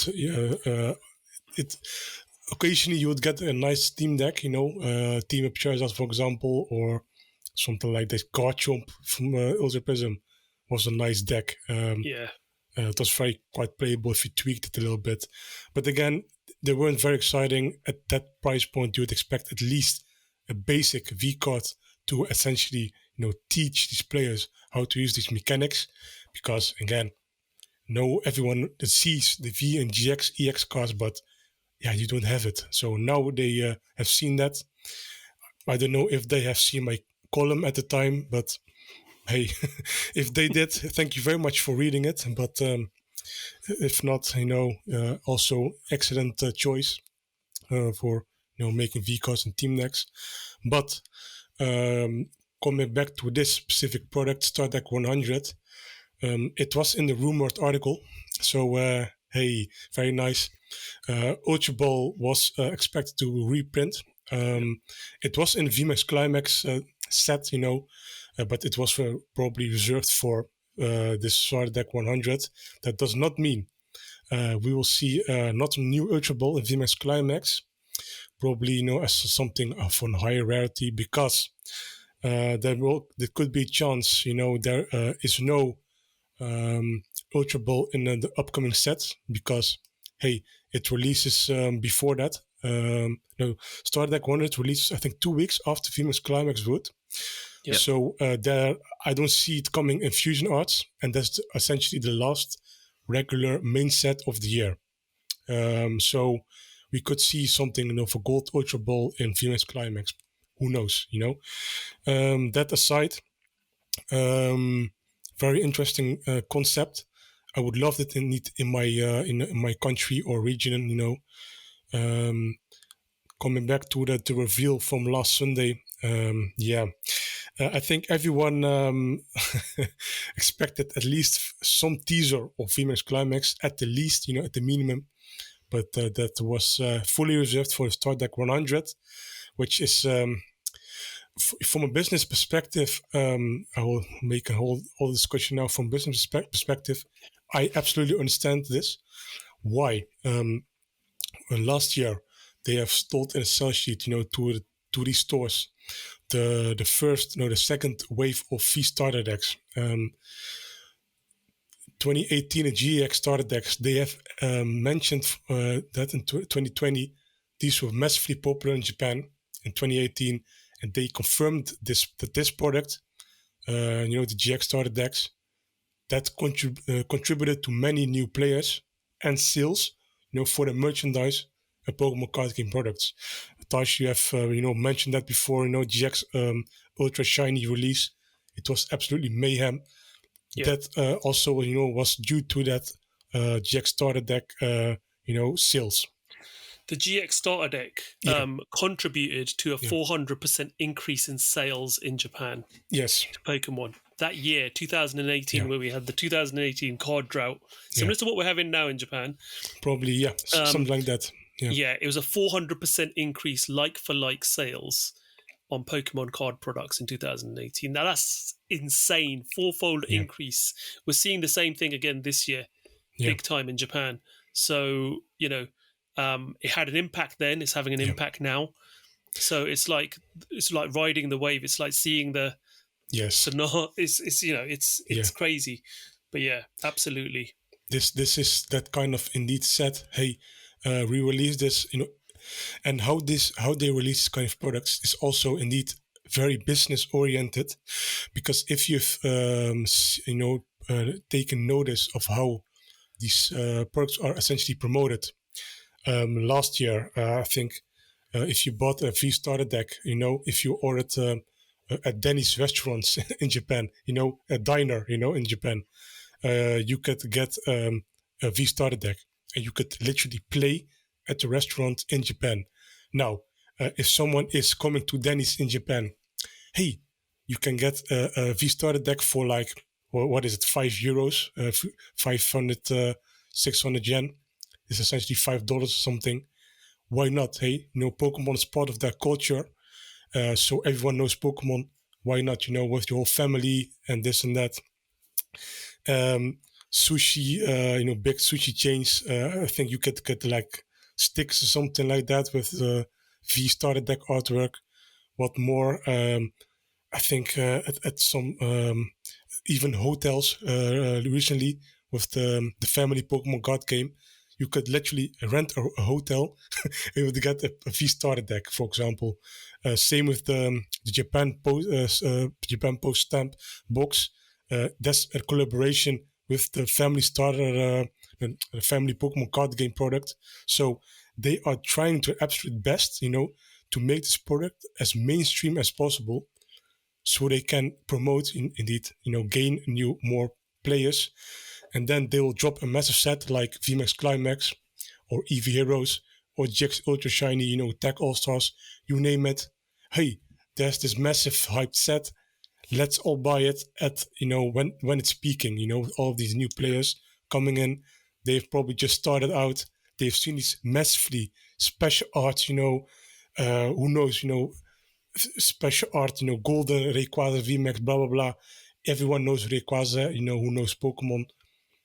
It's a massive business move, and I can totally understand why this was the only stuff they have revealed, because, I'm sure, the official Pokemon card game channel, they would have loved to reveal VMAX Climax, but hey, it's a corporate business, they all say to the host, hey, Ponetaishi, no VMAX Climax for you. Just start that one. What can they say? They can't say no, So so they have to be excited for that kind of product again. Massively huge product, and this is an upgrade of V-Starter decks in general. You have 100 unique 60 card decks. Again, the 414 card sets, there's so many trainers and, with a different icon on there, so there are many duplicates. Like you said, it's you are crazy if you are completing the set, because there will be so many non-unique cards, a lot of reprints. Let's see how it will go. I think, again, there are some exclusives in there. Kingler V and VMAX are revealed. There's a new Pikachu in there. Another reprint, new art, new moves, new Greedent. No, was Greedent V. And that was it for it, I think, for the new cards.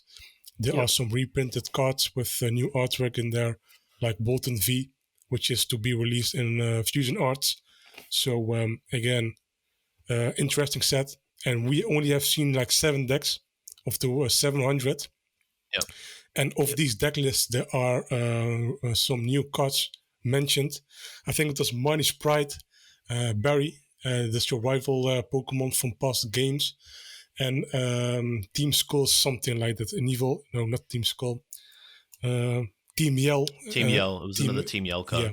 something like that. Again, a supporter card. Marnie's Pride. Hey, that's going to be released in Star Deck 100. Probably not going to be revealed, to be included in a new set. Hey, what's it going to be in there? What could it be in there? VMAX Climax. Yeah, and if you think like this, I can totally see where they are going with this kind of product, and the Killer V and VMAX probably could get special art for that matter, in VMAX Climax, and that's how they will probably do something like that, and it would be such a huge business move for this kind of stuff. I totally understand it. Yeah, and that's my take Julian, on it. Your take? Yeah, I like it a lot. I think it's a really cool product, and Zakariya hit every point there. Like, this is a not purely, but it's strategically released from a business side of things. If you look at a lot of the advertising for the family card game, there's always adults in it. It's like there's families, but there's always adults. In a lot of the Pokemon card game advertising, there's always adults in it, and it's because adults are playing it over there, and it's super popular and it's everywhere. So they know, like, with this kind of product, that it's really easy to pick up and play. It's cheap, it's affordable, you're ready to go the second you buy it. And then it ties back to the other products where they're making most of their money with the booster boxes, with the high class sets, everything like that. This year was crazy. Everyone could speak about how crazy Pokemon was in Japan this year. On the card side of things, sets sold out, before they even come out, basically. But it's like ridiculoly popular. You had VTubers. This was a really big thing this year. You had VTubers opening up Eevee Heroes, Blue Sky Stream. They hadn't looked at Pokemon cards for years, but you've got massive internet personalities in Japan opening up these boxes because it's so relevant. So if you have something like this come out, it's in the players of more customers. It's in the hands of more players. It's going to have runoff effects for the rest of the Pokemon card products. And you're coming into Gen 4, which was spoken about just before, and that's a huge thing for so many people. Gen 4 was their first Pokemon game. So you got that nostalgia factor. Next year's going to be ridiculous. And yeah, while it wasn't what we wanted to see, I was fully prepared for this to be VMAX Climax reveal on Sunday. It's cool. I like it. And Taj, you and I, we had a bit of a discussion on Twitter about this, on what it meant for English players, and like, would we ever see a similar equivalent product? I'd love to see something like this, because I like the pick up and play sort of thing. I like, Zaki said, why not? If you're out, why not just do it? I think variety is really good, and 100 decks, there's a lot of them. Don't think about collecting. Turn that off. Don't even let collecting come into your mind with this thing. Look at it for what it is. It's really fun. I'd love to see them make something like this in English. And what we do have, we spoke about this. So many different English products for players. This is I like the snappiness of it. That's just it was the first thing that hit me. It's a weird one, because like I've thought about it over the last few days, like how effective it's going to be over there, and I think it'll be pretty effective over there. But yeah, the more I've thought about it, the more I like it. Yeah, and for me, it's interesting. First of all, you talk about VTubers and how they've been opening Japanese Pokemon products, because we had that didn't we have that just before with just before the GX started X? We had the same thing happen in Japan. So it seems to be maybe Pokemon have said, why don't you get involved with this? Because that blew everything up in Japan then, before Ultra Shiny GX. Now, the strategic side of it, absolutely. The key thing about starter decks and when they release them they usually release them before a high-class deck. What is a high-class deck? A high-class deck is the best of the year's mechanics from a card playing point of view. So the cards that have been very playable throughout the year get chucked into a high-class deck. A lot of people forget that. They always think, you get the shiny cards, the shiny this, shiny Vima. But the core 150 card set itself has a super playable cards with all the abilities, your Frostmoth and everything else that have, good mechanics, and it puts it in people's hands in bulk. because high class sets, when you open those packs, you're getting all of these playable cards, and then you mix that in with the premium trainer box that's going to come out in January, with the energy cards in there. You can start deck building. You have these, start deck 100. You're going to have Ultra Ball, which, by the way, is a F standard marking. Which is very interesting, which means it's standard rotation next year, coming this new year. So it's in standard rotation for another 2 years. Very interesting. Great. It's a way, bring people into the hobby with these decks, bring people who might have been away from the playing game for a while back into playing, bring the high class deck out, put loads of playable cards in their hands. So once they've played with these for a bit, and these are priced at being disposable as well. 790 yen is, like I was saying, go to a Pokemon card gym, have a few sakis. You won't put this in sleeves. You're not putting this into sleeves. Play it, chuck it in the bin, go out for a Friday night out. This is what people in Japan will do. They'll have a bit of nostalgia, play this for a bit of fun before you're going out. And it's disposable, how this will transfer into English. It's 2 different playing styles, 2 different playing markets. It's not the English playing game is, because the way we play, because of how we socially live, Pokemon leagues are a bit more structured, organized. Once a week, you have to dedicate yourself going there. They're not placed, card shops in Japan are not too far from where you would go out for a night out or where people are mingling or shopping. Going to a Pokemon League is more of a dedicated thing that you go to, that you plan to go to. So having disposable products, like this, I don't think suits the market. So stuff like we've seen, League Battle Decks, Trainers Toolkits, those are better suited for what we do here. Having this kind of deck, I don't think would hit the mark. I can see this somehow being merged into almost like a Battle Academy style system that we've got. Maybe these cards being recycled and put into a Battle Academy style product. So you might not have 100 decks, but you could have like a big box where 6 players can sit, and they could be pick this section or that section, and you get a deck out of it. Maybe that mechanic, but I don't see us getting 100 decks. No, I just don't think the way that we play cards fits the mold of what this is intended for in Japan. Totally. Just it's not right for our market, but I can see this somehow making its way into. We'll definitely see these cards in the English TCG, but how we see them is going to be very interesting. The thing is, this works for Japan. Also, the price point works for Japan. If a product like this is going to be distributed internationally, not domestically. You can't ask 790 yen. That's not how it's going to be, because there are a lot of stores that say, hey, what's the margin on this? €1. Come on, man. I need to make at least €5 or something like that. At the wholesaler. So it probably costs more to produce, ship, and all these factors come all around. And Japan does not have that. They have domestic production, domestic shipping, and that adds up to the price, that reflects the price. Yes, and again, like Olaf mentioned, again, this is like a trial product. Hey, demo product for almost indeed disposable money. You can't go wrong. And indeed, like Tar said, this builds up for like VMAX Climax. You get a V or whatever GX. Ultra rare in every pack. Whoa, super cool. And got this amazing looking cards, and I want more. And they are getting hooked on there. And there, it's Japan has a cult culture there, There are card games releasing every week. The demographic, is, Yu-Gi-Oh! Body card, and a body fight, Wise Swarch, some idol cards, you name it. And that market is so huge. And I can see, Pokemon Company, there are so many Yu-Gi-Oh! Fans that got into Pokemon because of all of this hype.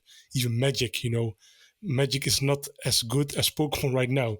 And I don't, I don't know much about Magic, but my friend at work said, Magic is not in a good spot as Pokemon. He just admitted it. I can see how Pokemon does better. Yu-Gi-Oh, by the way, is doing also, in my opinion, with their releases, they are doing excellent. They are releasing even today, Kaiba's suitcase with 3 Blue Eyes White Dragon promos in there and a huge this style of the displays, card holders. Yeah, but again, amazing product. I think there's more to it indeed. I can understand for our demographic, this isn't an exciting product, but this is a very strategic product from the Pokemon Company in Japan. And also, by the way, Crushing Hammer is getting a new reprint, which also adds 2 more years to its lifespan. There are some people that absolutely hate Crushing Hammer. I personally love Crushing Hammer. I've played it so much, especially with the other hammer, enhanced hammer. It's a very good disruption card, let's put it that way. Yeah. But we will just see how it ends with this kind of product. Very nice product. Yeah. Definitely. Well, I think we've come to the end of the podcast. So, guys, thank you. First of all, thank you so much for Julian from okJLUV for coming over and joining us again. Go check him out. He's got a YouTube channel. He's on Twitch. How many times a week do you stream on Twitch, Julian? All the time. Just, let's say 4 days. I'm on, twitch.tv/okJLUV. Pop in. I'm doing something over there. And youtube.com/okJLUV. Those things getting a little bit weird over at YouTube these days. Yeah, a little bit weird. I saw the premiere today and I was like, okay. Definitely worth checking out. Julian he likes to let his opinion be known, and he's got a very valid opinion as well, because you know what? He talks for the little guy who doesn't get heard. And sometimes, that's important. It is very important a lot of the time. And I think sometimes people get so much into these views of the bigger YouTubers or these influencers, and sometimes they need to be given a reality check, and Julian's there to make sure they get a reality check. So I learned it from you guys, so it's just the community aspect. So coming down and saying, hey, you will be more than welcome. But no, thank you for having me on. I love coming on and having a chat with you guys. I feel like we could have done this for another 2 hours. Usually can with Pokemon easily. These days, but I do appreciate it. Definitely, this could have gone on for a long time. So thank you again, Julian. Zakariya, anything you'd like to add? No, nothing crazy. No, nothing more. I think we have discussed a lot of things. And by the way, if you have any questions or anything, leave a message. Your question or message can be used for a podcast. If it's an answer that I think it's a good question, I will make a dedicated episode to answer your questions, probably as a solo podcast or with Taj, or maybe Taj alone. We will see what will happen. But on our podcast section on the website, you can submit your question. Yep, and follow us guys on Twitter as well. We're all very active. So at okJLUV, at PokeGuardian, at PokéTaj. I'll leave it at that. Thank you guys so much for joining us, and we'll see you guys on the next podcast. Take care. Bye. Goodbye. Have a nice day. Take care.